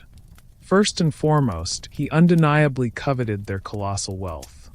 The Templars possessed not only vast, productive landholdings stretching across his kingdom, immense treasures of gold and silver stored securely within their commanderies, but also commanded a sophisticated, liquid banking system that effectively held the very financial lifeblood of much of Europe within its intricate network.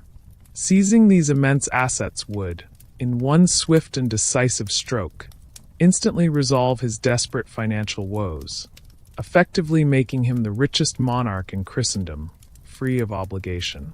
Secondly, he profoundly craved power, absolute and unchallenged. The Templars, with their independent legal status, their extensive international network, and their direct, unwavering allegiance to the Pope in Rome, not to the French crown, represented a powerful, autonomous entity operating within his own realm. They were, in effect, a formidable state within a state, their very existence defying his vision of a centralized, absolute monarchy. Their unparalleled independence, once a shield granted by the papacy, now made them a perceived threat to his sovereign authority.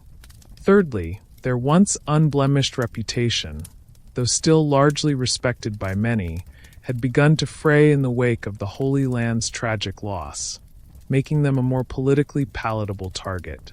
The whispers of Templar arrogance, their perceived secrecy, and their publicly questioned military effectiveness in the final years of the Crusades all provided a fertile ground for malicious propaganda and public doubt, subtly softening the ground for his unprecedented attack. Finally, and perhaps most pressingly for Philip's immediate needs, the Templars also held significant debts owed by the French crown itself, enormous sums loaned for his endless wars. Eliminating the order would conveniently, almost magically, erase these huge financial obligations, a move of immense and immediate financial benefit to the heavily indebted king.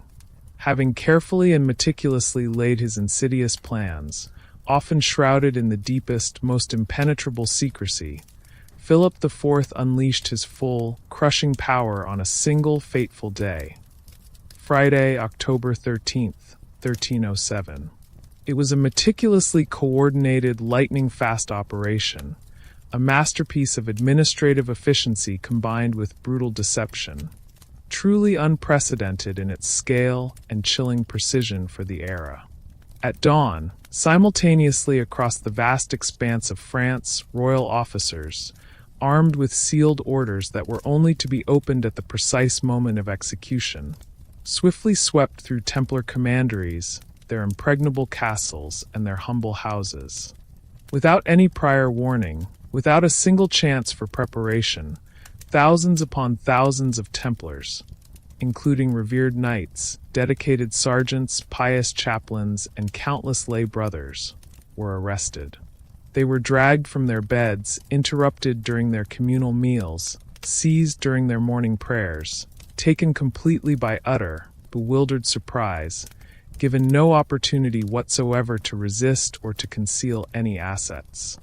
Among them was the aging, venerable, and widely respected Grand Master, Jacques de Molay, who was himself seized in Paris. The sheer swiftness and astonishing, overwhelming scale of these arrests were carefully designed to prevent any organized resistance, any escape, or the effective concealment of the Order's immense wealth, which was immediately confiscated. The Order, accustomed to defending against external foes on distant battlefields, was utterly unprepared for such a systematic, internal betrayal from the very heart of Christian power, from the very king whose realm they had served. Immediately following these mass arrests, the true, horrifying nature of Philip's calculated assault became terrifyingly, undeniably clear. The captured Templars were subjected to a relentless barrage of shocking, often contradictory, and deeply outlandish accusations. These charges were not just vague rumors or general suspicions. They were specific, meticulously detailed, and utterly designed to horrify and outrage the collective Christian conscience of European society, thereby providing a public and ecclesiastical justification for the Order's complete and brutal destruction. The primary and most damning accusation leveled against them was the gravest of all: heresy, the most unforgivable spiritual crime imaginable in medieval Europe, carrying the ultimate penalty. This was a direct, devastating assault on their spiritual legitimacy and their very identity as warrior monks. Among the horrifying list of charges, many of which would prove utterly baseless, it was alleged that initiates were forced, during their secret and supposedly unholy induction ceremonies, to deny Christ, to spit upon the sacred cross, or even to trample upon it. This was an unthinkable act of apostasy, designed to paint them as traitors to the very faith they claimed to defend, undermining their core identity. They were further accused of heinous acts of idolatry, specifically of worshipping a grotesque idol, often vaguely described as a bearded head or a demonic figure, sometimes chillingly referred to as Baphomet. The true origins and precise meaning of this name remain shrouded in mystery and scholarly debate, but it served as a terrifying symbol of their alleged deviation from true Christian worship, a monstrous perversion of piety. Beyond these, insidious accusations of sodomy were also leveled against them, alleging homosexual acts considered a grave sin against nature in medieval Christian society, further attempting to demonize their brotherhood and portray them as morally corrupt and debauched. They faced charges of various other acts of blasphemy and sacrilege, including the desecration of sacred rituals of the Church, such as the Holy Eucharist. Their long-standing tradition of solemn secrecy, once perceived as a sign of their profound solemnity, their strict military discipline, and the gravity of their purpose, was now twisted and perversely reinterpreted by their accusers into sinister evidence of hidden, unholy practices and a malevolent, conspiratorial agenda. They were even accused of engaging in pacts with the devil, a charge designed to utterly strip them of any spiritual legitimacy and mark them as instruments of evil. The subsequent trials of the Knights Templar were, without question, a cruel, cynical, and elaborate mockery of justice. They were not fair or impartial proceedings in any conceivable sense. They were carefully orchestrated spectacles, meticulously designed by Philip's zealous legalists to extract the vital confessions needed and to provide a flimsy veneer of legality to the king's predetermined actions. The accused Templars were systematically denied proper legal representation, a fundamental right. The proceedings themselves were often conducted in secret, held within the grim confines of royal prisons, and directly under the pervasive influence of the king's loyal officials, far from any independent scrutiny or witness. Crucially, the normal, established processes of church law, which would have required a public and orderly trial with clear rules of evidence and defense, were either deliberately bypassed, cynically ignored, or brutally manipulated to serve the king's singular, rapacious purpose. To achieve these absolutely vital confessions that would, in Philip's eyes, fully justify the immense seizure of Templar assets and the complete destruction of the order, the Templars were subjected to horrifying, systematic torture. While medieval torture, sadly, was a common and accepted instrument of judicial process in that era. The sheer scale, the relentless intensity, and the cruel ingenuity of its application against the Templars were truly shocking and exceptional, even by the brutal standards of the time.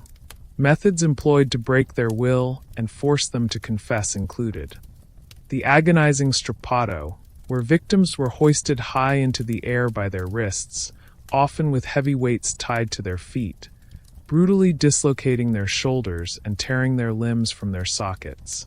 The agonizing rack, a terrifying device designed to stretch their bodies until their joints dislocated, causing excruciating, unimaginable pain throughout their entire being. The infamous and barbaric foot. Roasting, where their bare feet were slowly and agonizingly burned over an open flame, a method known to produce immediate, overwhelming agony and force rapid, desperate confessions, and various forms of water torture, including early versions of what we now call waterboarding, where large amounts of water were forced into the victim's stomach, simulating the terrifying sensation of drowning, suffocating them into submission. Under such unbearable, relentless pain, countless Templars, many of them brave and unyielding warriors who had faced the Saracen blade without flinching on the battlefield, were tragically and utterly broken. They confessed to the most outlandish and improbable charges, often desperately uttering anything, however absurd, that might make the agonizing torture cease, even for a fleeting moment. These confessions, extracted solely under unimaginable duress and profound torment, were then triumphantly presented by Philip's zealous prosecutors as irrefutable, divine proof of their profound guilt and the order's innate depravity. Some brave souls, however, later recanted their forced confessions once the immediate torment ceased, courageously declaring their innocence and their steadfast faith, often publicly. But this act of profound bravery only condemned them further, ensuring a horrific fate, often a public death by burning at the stake as relapsed heretics, a condemnation considered even worse and more damning than simple execution.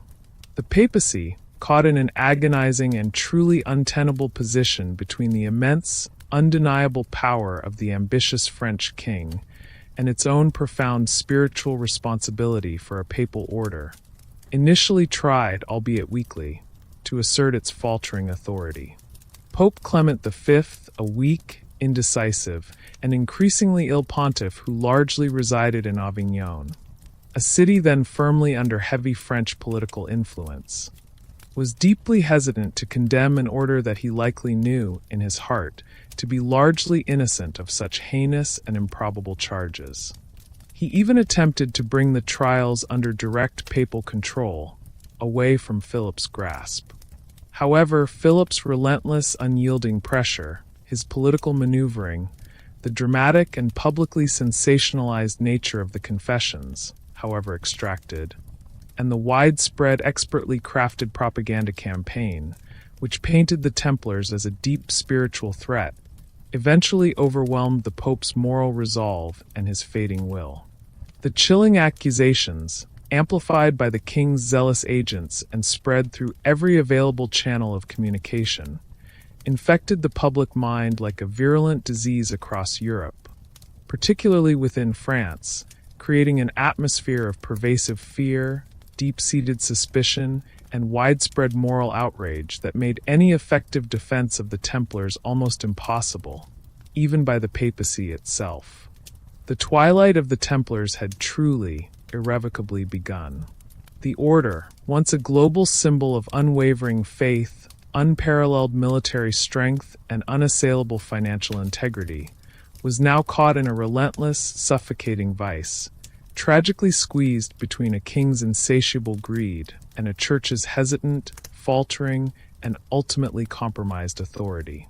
Their ultimate end would be a protracted, agonizing process, a stark and chilling reminder of how quickly immense power could be seized, and how easily truth could be twisted, justice perverted, and an entire institution systematically dismantled. leading to one of the most infamous and enduring persecutions in all of recorded history. Their story, once a beacon of unyielding light, now descended into the deepest, most profound shadow, awaiting its final, bitter chapter. As the horrifying wave of mass arrests and the subsequent brutal, systematic trials swept across the length and breadth of France, the very fate of the once mighty Knights Templar hung precariously, agonizingly in the balance.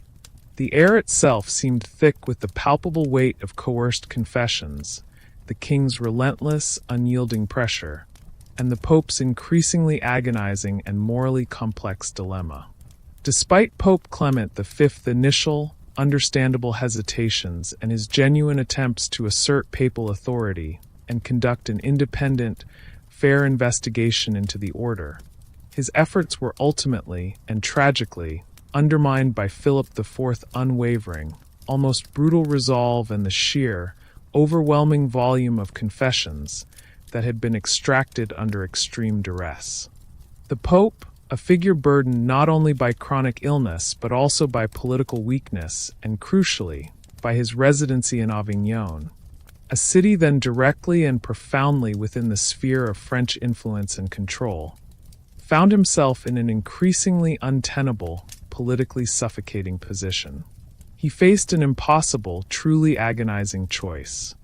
Either directly defy a powerful, debt-ridden, and politically aggressive king who possessed a formidable army and threatened to unleash an even greater, potentially catastrophic schism within the already fragile structure of the Church, or reluctantly sacrifice an order that had served the papacy with absolute loyalty and immense valor for nearly 2 centuries. Ultimately, under this immense, suffocating, and unrelenting pressure, a pressure that few pontiffs could have withstood, Pope Clement V made the agonizing decision that would forever alter the course of the Templars' story and send ripples through the very fabric of Christendom. He chose the path of difficult pragmatism, prioritizing the perceived unity and continued stability of the Church above the defense of a single, albeit venerable and once indispensable, order. On March 22, 1312, at the momentous and somber Council of Vienne, a grand assembly of high-ranking clergy, archbishops, bishops, and abbots from across Europe, Pope Clement V formally issued the papal bull Vox in Excelso, a Latin phrase meaning a voice from on high. This crucial decree, while ordering the order's suppression, contained a subtle yet profoundly significant legal nuance. It notably did not declare the Templars guilty of the heinous charges leveled against them, stating explicitly that there was not enough conclusive proof to condemn the order as a whole on grounds of heresy. Instead, it declared that, due to the immense scandal, the widespread and damaging accusations, and the utterly ruinous public perception surrounding the order, the temple could no longer continue to exist without grave danger and severe prejudice to the Church's reputation and peace. Therefore, it was being suppressed or effectively dissolved, not by definitive sentence, but by an apostolic ordinance or provision, as a measure of administrative necessity for the Church's greater good. It was a pragmatic act of abolition, a forced administrative euthanasia, driven by perceived political and ecclesiastical necessity rather than a definitive, righteous judgment of the order's guilt or innocence. This momentous papal decree effectively brought about the formal, universal suppression of the Knights Templar across all kingdoms and territories of Europe. The Pope unequivocally ordered their dissolution, and their vast properties, their immense accumulated wealth, and all their treasured possessions were largely, though not entirely, to be transferred to the Order of the Knights Hospitaller, their long-standing rivals and valiant brothers-in-arms in the Holy Land. This transfer was explicitly intended to preserve these vital assets for the continued defense of Christendom, specifically for the ongoing fight in the East, albeit now under a different banner. However, the actual process of this transfer was often anything but smooth or equitable. In France, where Philip IV's influence was absolute, The king ensured that a very significant, and indeed the lion's share of the Templars' wealth, particularly their liquid assets, their vast sums of ready money, and the contents of their treasuries, was first systematically siphoned off directly to repay the crown's immense, long-standing debts to the order, or simply seized outright into the burgeoning royal treasury. Only then, and often only reluctantly and after considerable delays, would a portion, significantly diminished, be passed to the Hospitallers, usually after Philip had taken his considerable and largely illegal cut. The process was fraught with legal disputes, administrative chaos, and outright confiscation. In other European kingdoms, the transfer of assets varied significantly depending on the local ruler's relationship with the Pope and their own ambitions. In some regions, like Portugal and the Crown of Aragon in Spain, powerful kings, recognizing the immense value of the Templars' military expertise and vast resources, shrewdly maneuvered to prevent the total loss of these assets. Instead of a direct transfer to the Hospitallers, new, indigenous military orders were created to absorb the Templars' members and their invaluable properties, thus maintaining a degree of continuity in military service and crucially preventing the wealth from entirely falling into either papal hands or, worse, the coffers of rival monarchs. Portugal formed the Order of Christ, which essentially became the Templars' successors, playing a pivotal role in the later age of discovery. Aragon created the Order of Montesa, likewise absorbing Templar assets and personnel. But regardless of the specific fate of their property in various realms, the Order of the Temple itself, as an independent papal-sanctioned entity, was no more. Its name was stripped from official records, its very existence erased by decree. The fate of the Templars' leadership was particularly harsh and heartbreaking, serving as a chilling testament to Philip's relentless vindictiveness. The venerable Grand Master, Jacques de Molay, along with a number of his senior brethren, including Geoffrey de Charny, the preceptor of Normandy, had languished in grim French prisons for more than 6 agonizing years, subjected to various interrogations and the agonizing, soul-crushing cycle of torture, coerced confession, and desperate recantation. On March 18, 1314, more than 6 years after his initial bewildering arrest, Jacques de Molay and Geoffrey de Charny, along with 2 other senior Templar officials, were brought before a specially convened papal commission in Paris for what was intended to be a final public judgment. It was widely expected that they would dutifully reiterate their previous, torture-induced confessions of heresy and be sentenced to life imprisonment, a quiet end to a scandalous affair.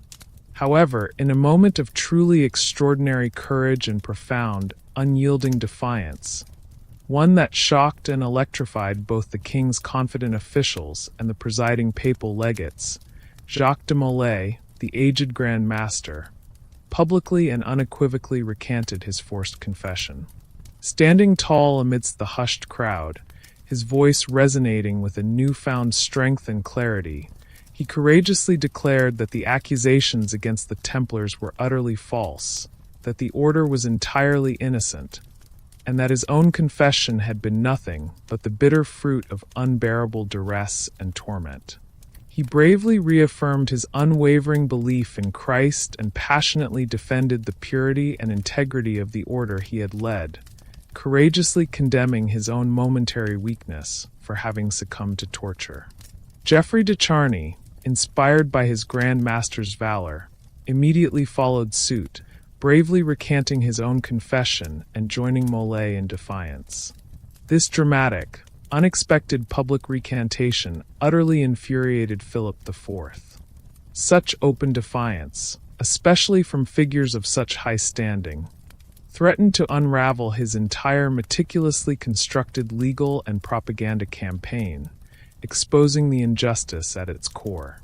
Without consulting the papal commission, and in a chilling display of his absolute and arbitrary power, Philip immediately ordered the execution of Molay and Charney as relapsed heretics, to prevent any further disruption or revelation. On that very same day, as the cold twilight descended over the small, desolate Isle aux Juifs, Isle of Jews, a small island in the Seine River in Paris, Jacques de Molay and Geoffrey de Charney were slowly, excruciatingly burned at the stake. They faced their horrific deaths with remarkable dignity, maintaining their innocence to the very end. According to powerful and enduring popular accounts, as the flames began to consume him, Jacques de Molay uttered a final, prophetic curse, summoning both King Philip IV and Pope Clement V to meet him before God's judgment seat within a year and a day.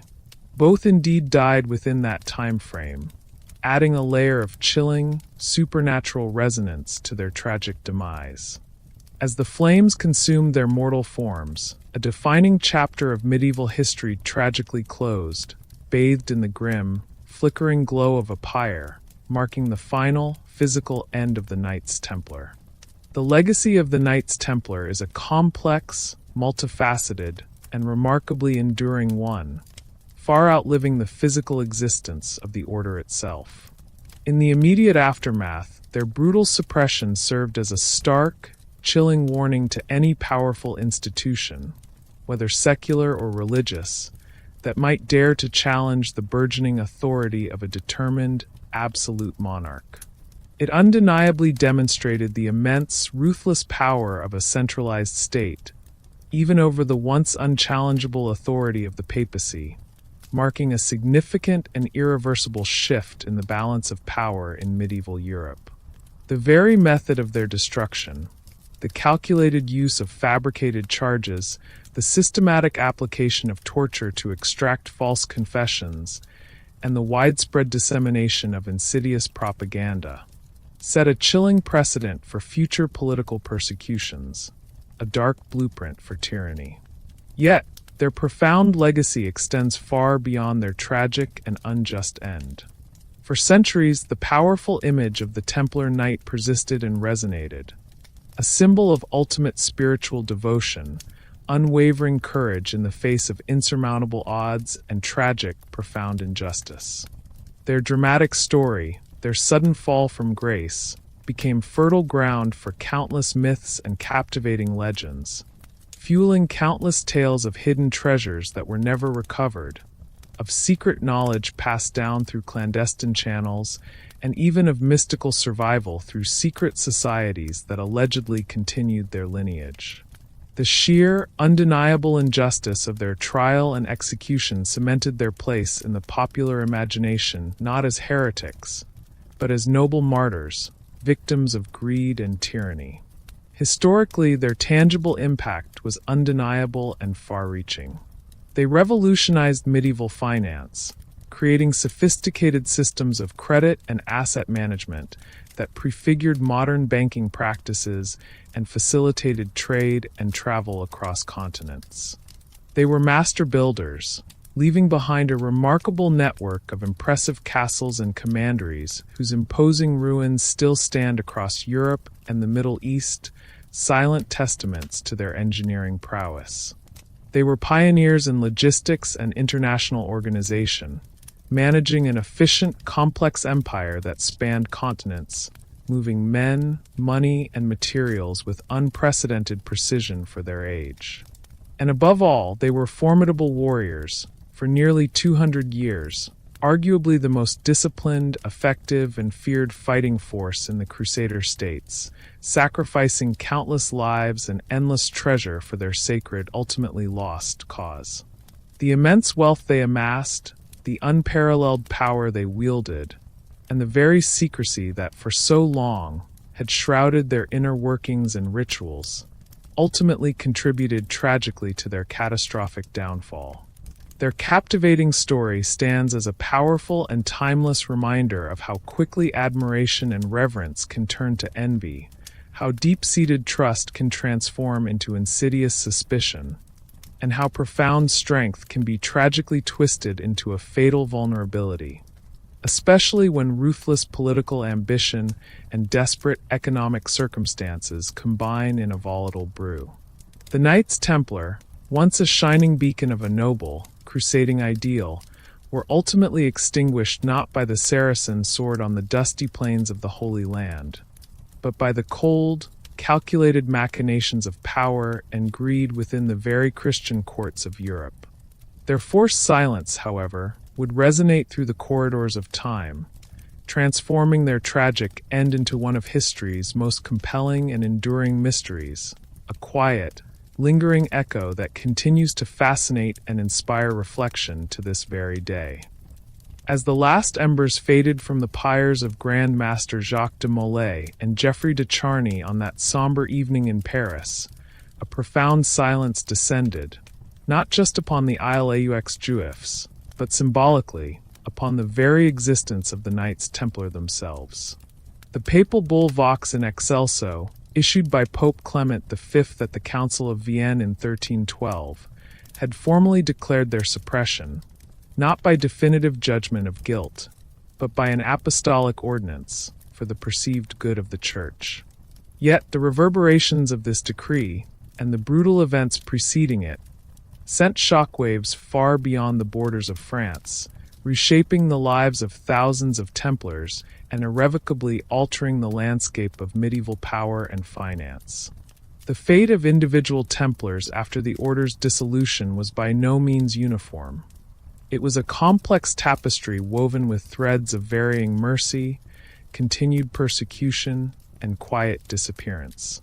In France, where Philip IV's grip was absolute and his intent to crush the order complete, many of the surviving Templars who had confessed under torture, or who had simply maintained their innocence without recanting, were sentenced to varying degrees of imprisonment. Some endured harsh sentences in royal dungeons, lingering for years or even decades, while others might have been confined to monasteries under strict supervision, effectively ending their active lives. Those who recanted their confessions, like Molay, often faced the horrific fate of being burned at the stake as relapsed heretics, a public spectacle designed to enforce obedience and terror. However, a great many, particularly the humbler lay brothers, the sergeants, and those not considered high-ranking or politically dangerous, were often simply released, stripped of their vows and their order, cast out into a world that no longer recognized their purpose. They suddenly found themselves without a home, without a calling, and often without resources. Many of these scattered remnants likely returned to their home villages, attempting to reintegrate into secular life, a stark contrast to their previous lives of discipline and sacred purpose.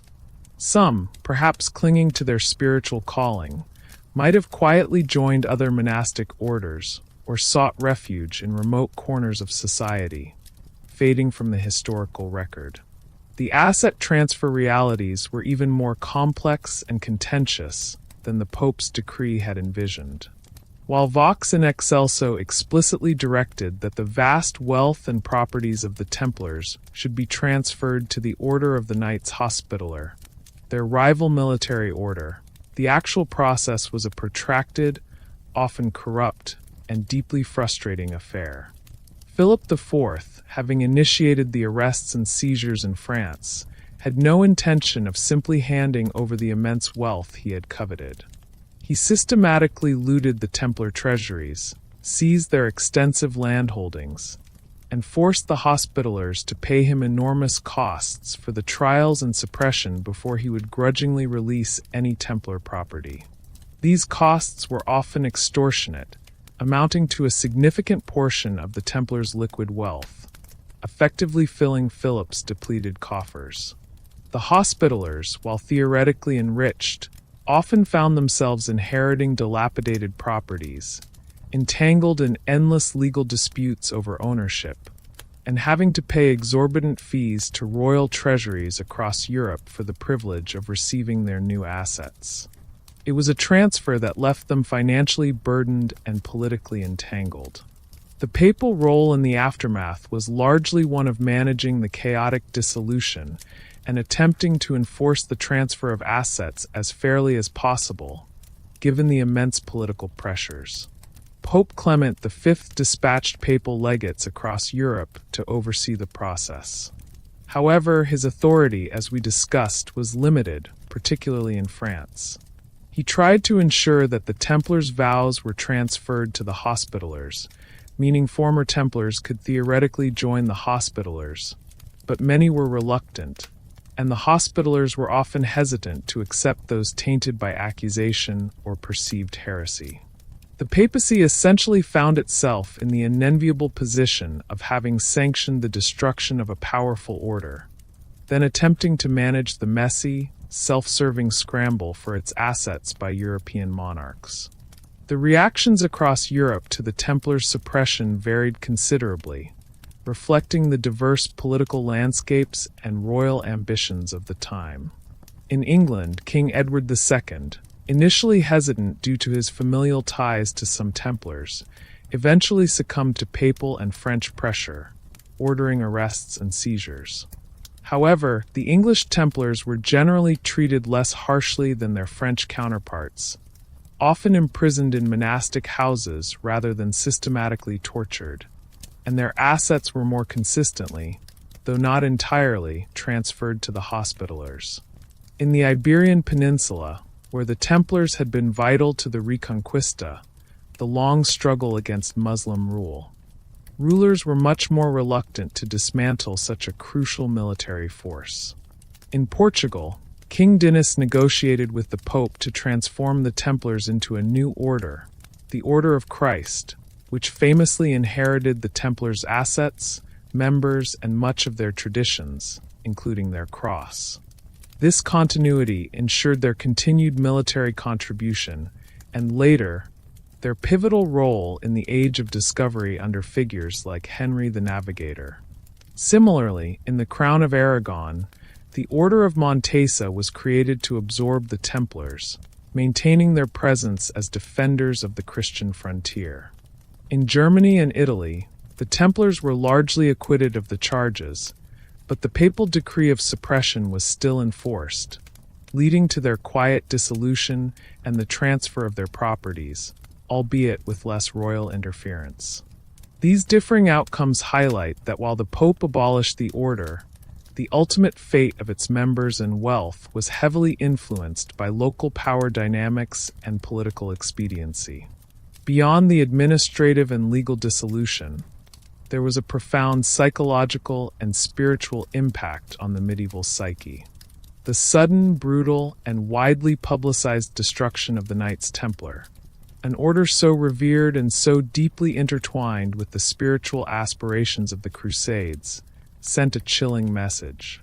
It cast a long, dark shadow over the very concept of religious military orders, and indeed, over the independence of the Church itself.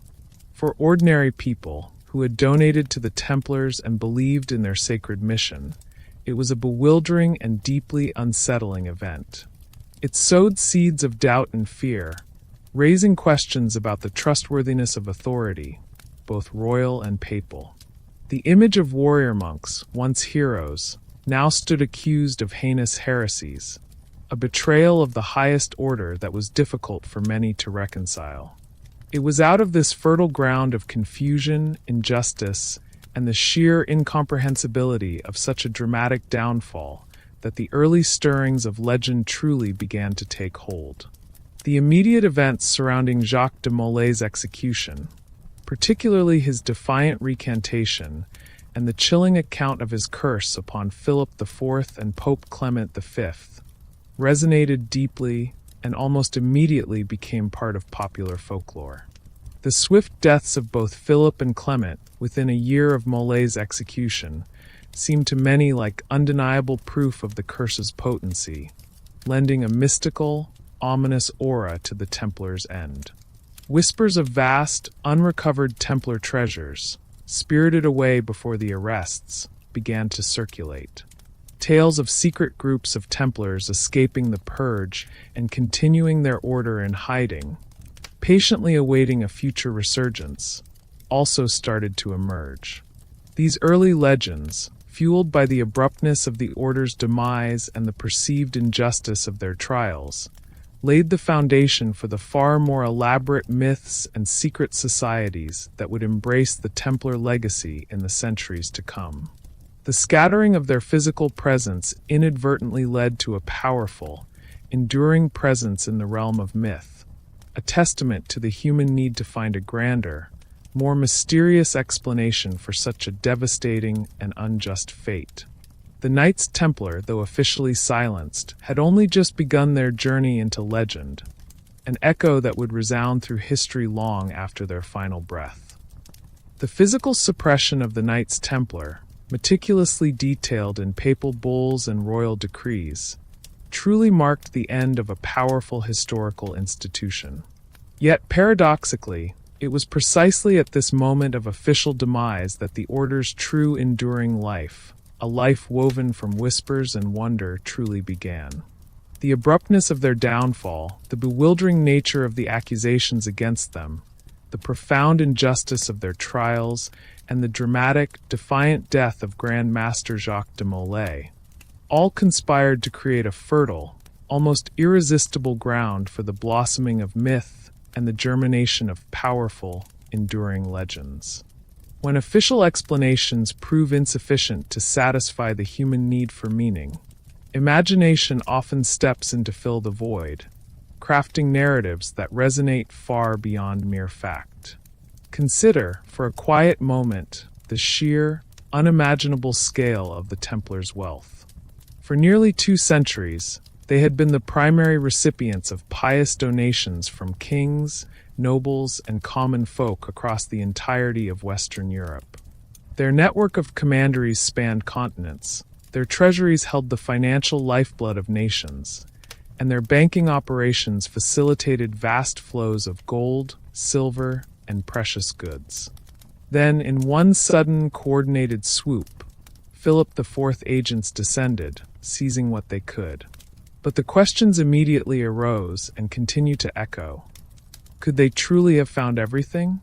Could all that immense wealth, accumulated over generations and managed with such legendary secrecy, have simply vanished into royal coffers and the hands of the Hospitallers?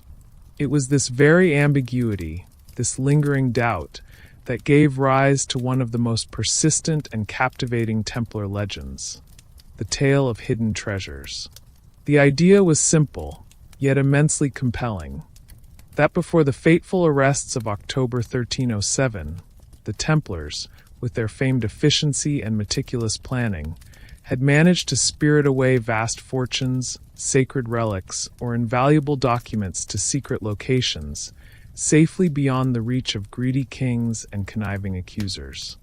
Whispers of these hidden caches began almost immediately, fueled by the sheer logistical impossibility of seizing all assets simultaneously, and by the few accounts of Templars who genuinely evaded capture.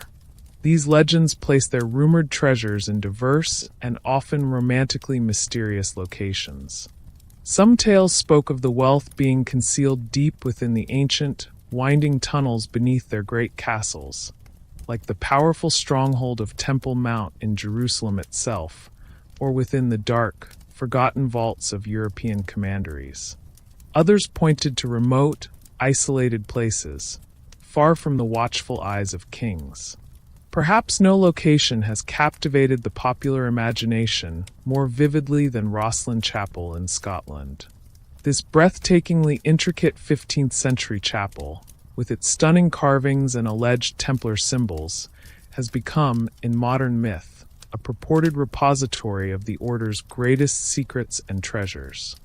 It is believed by some that Templars fleeing the persecution in France found refuge in Scotland, bringing with them not only vast riches, but also esoteric knowledge or sacred relics. Similarly, the perplexing enigma of Oak Island off the coast of Nova Scotia, Canada, has become intertwined with Templar lore.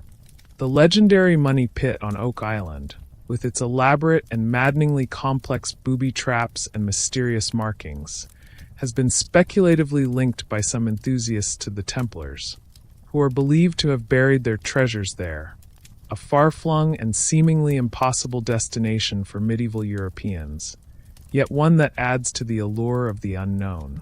These tales of hidden wealth, while lacking concrete historical proof, tap into a primal human fascination with lost fortunes and secret knowledge, painting the Templars as master strategists who, even in defeat, outwitted their oppressors. Beyond mere gold and silver, the Templars' sacred purpose and their long presence in the Holy Land led inevitably to another profound and enduring layer of myth: their purported connection to sacred relics of immense spiritual power. From their earliest days, the Templars had been entrusted with the protection of pilgrims and, by extension, the holy sites themselves. It was only a small leap of faith for the popular imagination to suggest that perhaps, during their nearly 2 centuries in the Levant, they had discovered or been entrusted with relics of supreme importance, relics that the Church itself might have considered too dangerous or too holy for public view. The most famous of these mythical associations is, without a doubt, their supposed guardianship of the Holy Grail.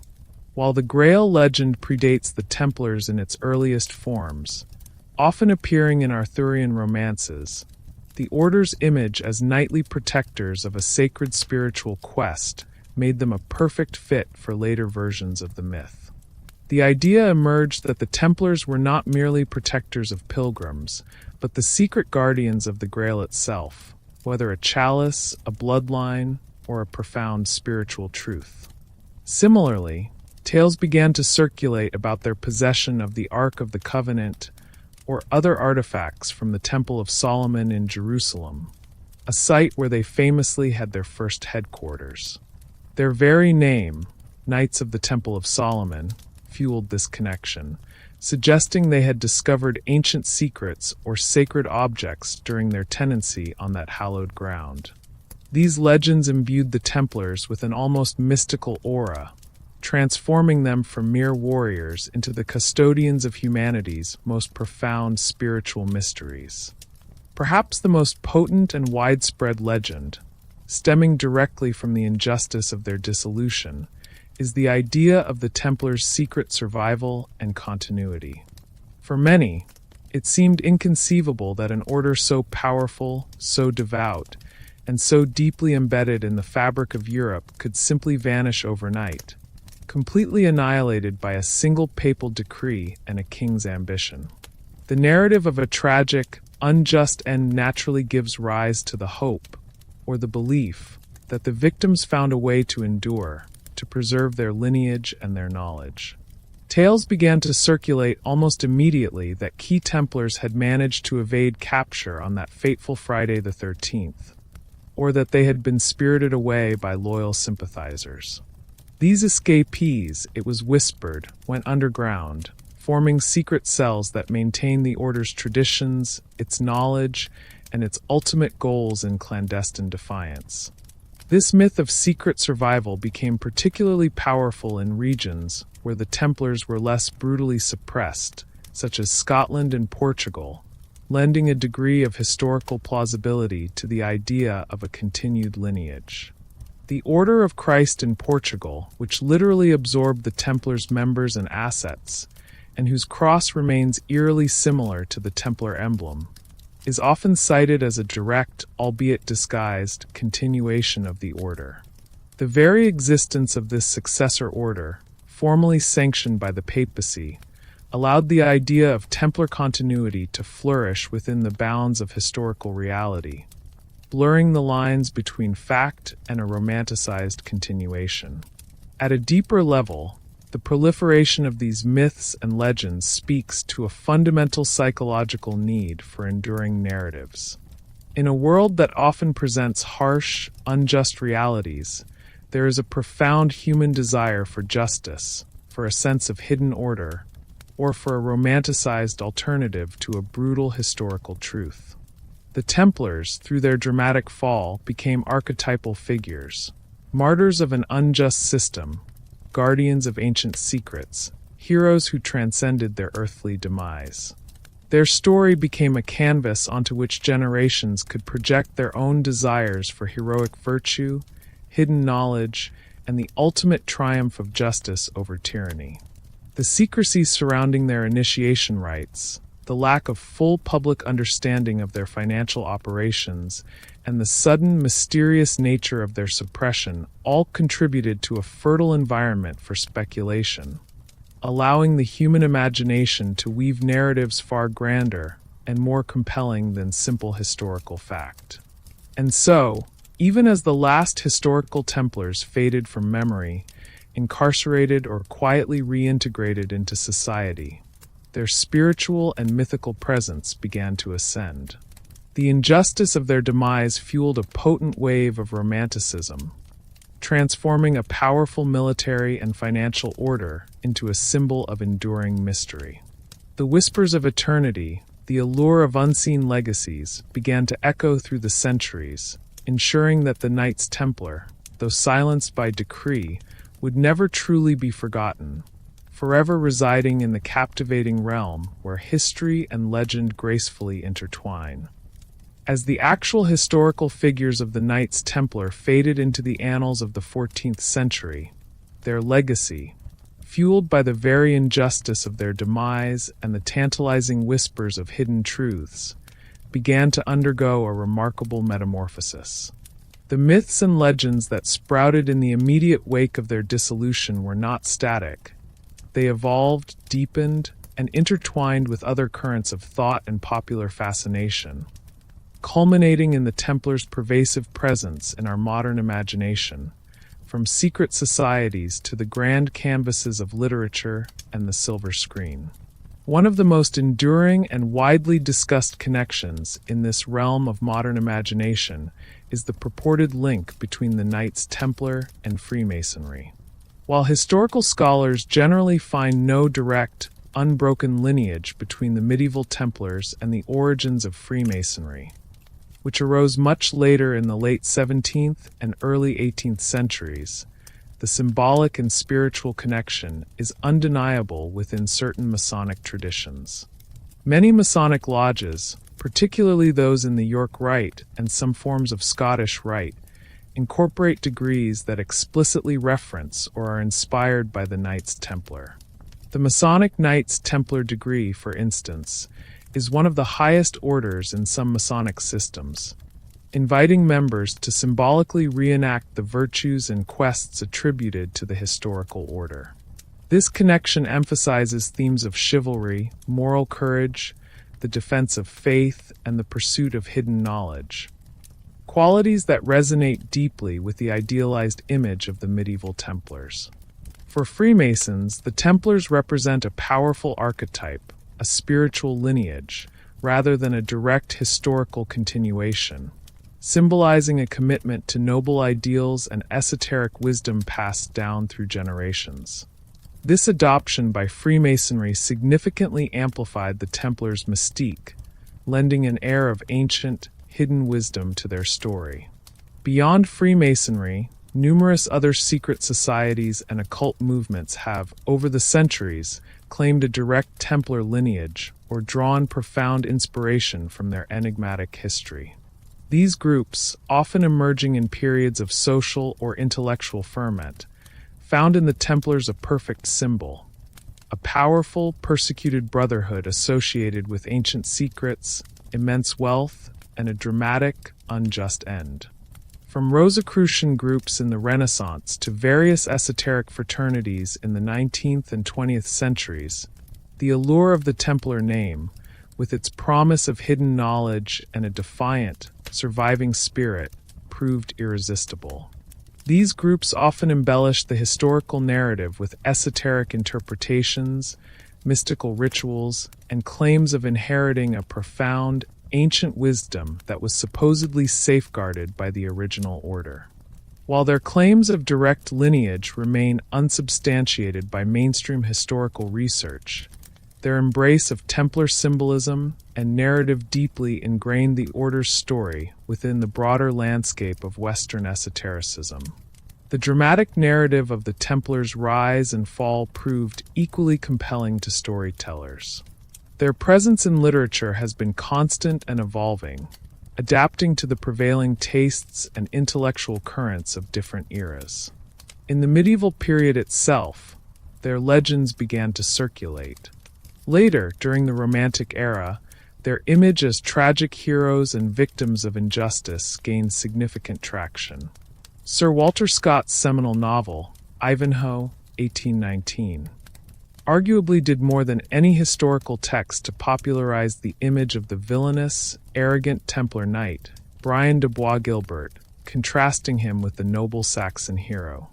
While historically inaccurate in its portrayal of the order, Ivanhoe cemented the Templar archetype in the popular imagination, influencing countless subsequent portrayals. In more modern times, the Templars have found themselves at the heart of complex, often speculative, and wildly popular narratives. Umberto Eco's intellectual thriller, Foucault's Pendulum, 1988, masterfully explores the human tendency to find conspiracies and hidden connections, using the Templar legend as a central thread in its intricate web of historical mystery. However, perhaps no single work of fiction brought the Templars into the global mainstream as forcefully as Dan Brown's The Da Vinci Code, 2003. This blockbuster novel, and its subsequent film adaptation, captivated millions with its central premise linking the Templars to the Holy Grail, a hidden bloodline of Christ, and a vast, centuries-old conspiracy. While heavily criticized by historians for its factual inaccuracies, its immense popularity undeniably cemented the Templars as figures of ultimate mystery, hidden power, and profound spiritual significance in the popular consciousness. Beyond the written word, the Templars have marched across the silver screen and into our living rooms through television. Historical dramas have attempted to portray their reality, from early cinematic epics to more recent television series, often struggling to balance historical accuracy with dramatic license. Films like Ridley Scott's Kingdom of Heaven, 2005, depicted the Templars during their height in the Holy Land, showcasing their ferocity and sometimes their fanaticism. Documentaries, of course, have extensively explored their history, separating fact from fiction, while fictional adaptations often lean into the more mysterious and conspiratorial aspects. Their striking visual identity, the white mantle with the red cross, makes them instantly recognizable and visually compelling on screen. Their presence has also extended into the vast and immersive worlds of video games and other forms of digital media. From being central antagonists or allies in historical action games to serving as shadowy figures in fantasy role-playing games, the Templar name has become synonymous with ancient orders, secret conflicts, and powerful, often dark, historical undertones. This broad penetration into diverse entertainment forms underscores their pervasive cultural footprint. The enduring appeal of the Knights Templar can be attributed to a confluence of compelling factors. At their core, their story contains all the elements of a timeless epic, a dramatic rise from humble beginnings to immense power, a sacred mission, unwavering courage in battle, profound wealth, an aura of intense secrecy, and a truly tragic, unjust, and sudden fall. They represent the archetypal hero betrayed, the noble ideal corrupted by greed and political machination. The mystery surrounding their hidden treasures, their alleged esoteric knowledge, and the tantalizing possibility of their secret survival taps into a fundamental human fascination with the unknown, with conspiracies, and with the idea of a hidden truth lurking beneath the surface of history. Their distinctive imagery, particularly the iconic red cross on a white field, is instantly recognizable and evokes a sense of ancient power and spiritual significance. In a modern world often yearning for deeper meaning, for a connection to grander narratives, the Knights Templar continue to offer a powerful, complex, and endlessly fascinating story, one that gracefully intertwines historical fact with the boundless reaches of human imagination, forever echoing through the ages. For centuries following their dramatic suppression, the true history of the Knights Templar remained largely obscured by the very legends that immortalized them. The official narrative, shaped by the accusations of King Philip IV and the papal decree of dissolution, overshadowed the complex realities of their existence. Yet, as the Enlightenment dawned and the disciplines of history and archaeology matured, a new, more methodical quest for understanding began. Modern scholarship, armed with critical inquiry and scientific tools, embarked on a quiet, determined mission to unearth the truth, to separate the gold of historical fact from the glittering allure of myth, allowing the Templars to speak to us across the centuries with renewed clarity. One of the most significant breakthroughs in modern Templar studies has come from dedicated archival discoveries. Historians painstakingly pore over vast collections of medieval documents in dusty archives and monastic libraries across Europe, seeking fragments of truth that can shed light on the Order's daily operations, its internal rules, and the mechanics of its downfall. The discovery and careful analysis of court records, financial ledgers, land deeds, and correspondence have painted a far more nuanced picture than the sensational narratives often suggest. These documents reveal not only the immense wealth and sophisticated financial systems of the Templars, but also the mundane, day-to-day administrative challenges they faced, the details of their agricultural practices, and their interactions with local communities. They demonstrate a pragmatic, highly organized institution, not merely a secret society. Perhaps no single archival rediscovery has had a more profound impact on understanding the Templars' final days than the so-called Chinon parchment. This remarkable document, found in 2001 in the Vatican Secret Archives by a diligent Italian researcher, significantly altered our understanding of Pope Clement V's true intentions regarding the Templars. The parchment, dated August 1308, revealed that Pope Clement V had, in fact, secretly absolved Grand Master Jacques de Molay and other leading Templars of heresy, following their private confessions and repentance. It showed that the Pope originally intended to rehabilitate the order, or at least its leaders, and integrate them into the Church's fabric, rather than condemn them outright.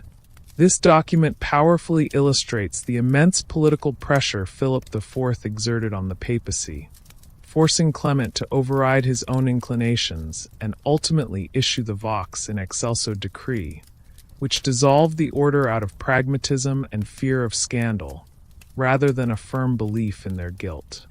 This finding provides crucial context, transforming the Pope's actions from outright condemnation to a desperate maneuver to save the Church from a vengeful king.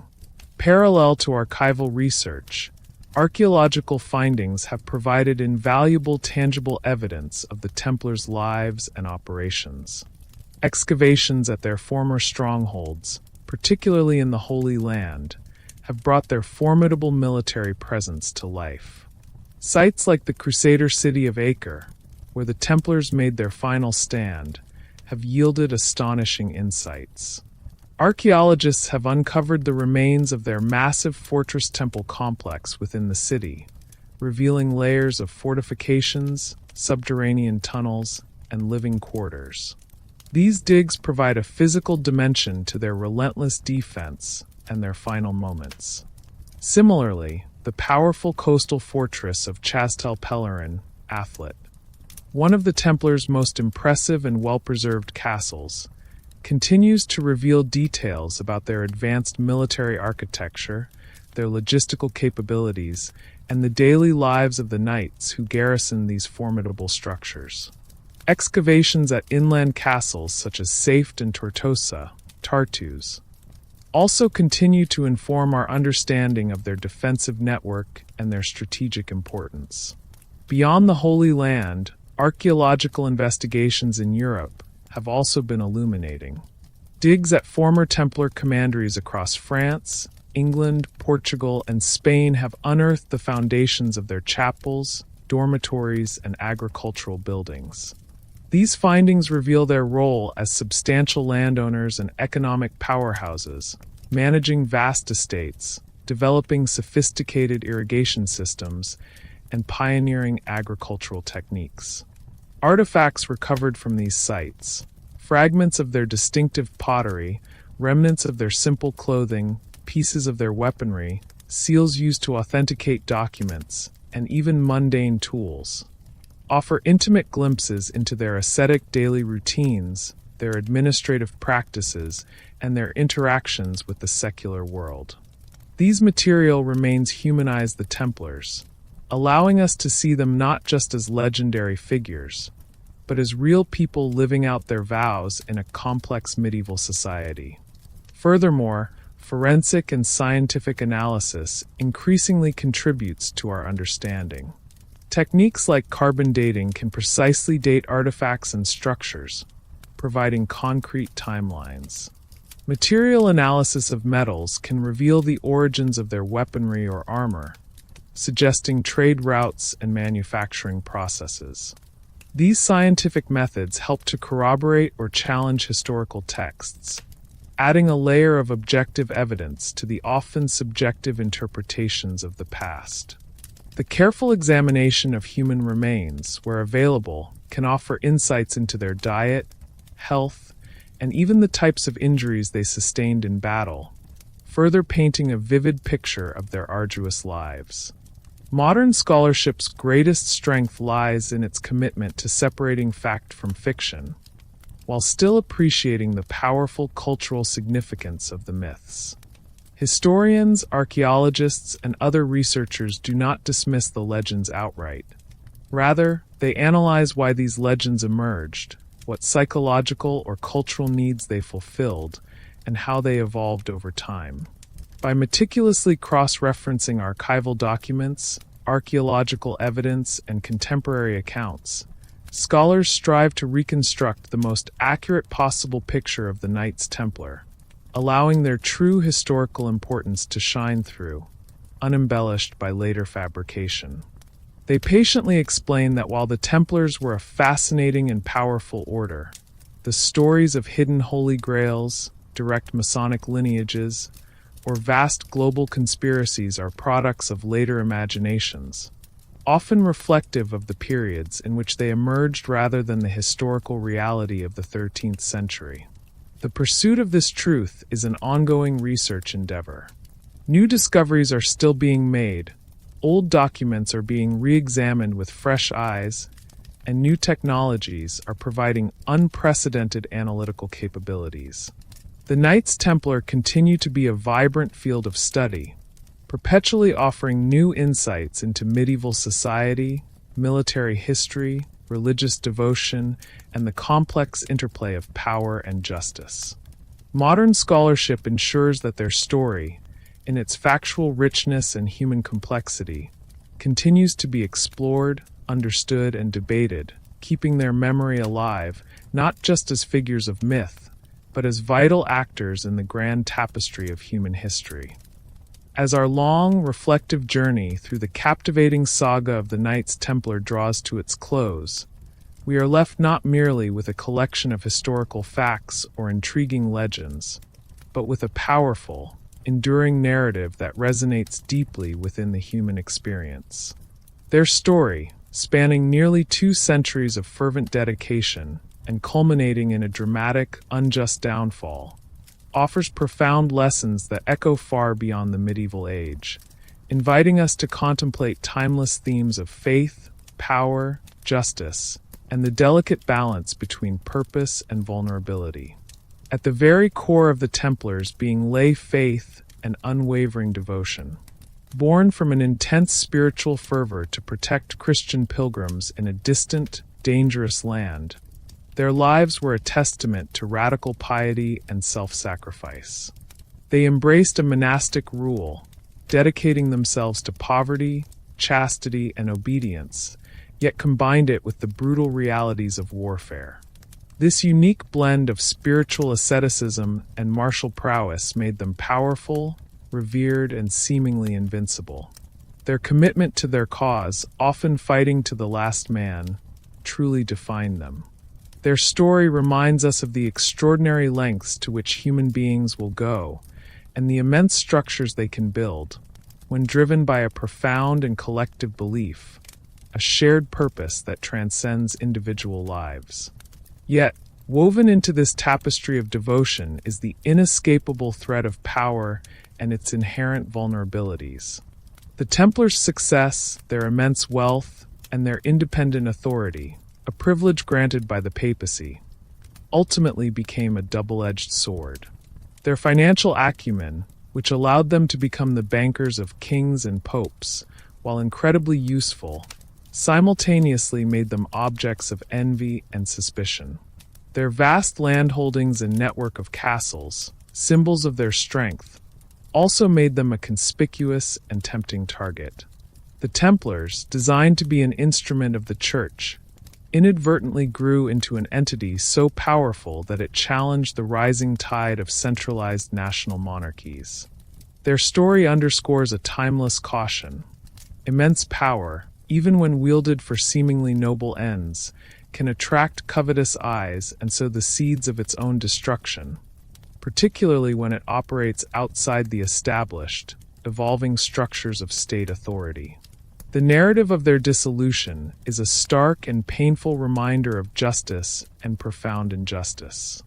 The systematic nature of their persecution, orchestrated by a king driven by debt and ambition, stands as one of history's most chilling examples of a state's abuse of power.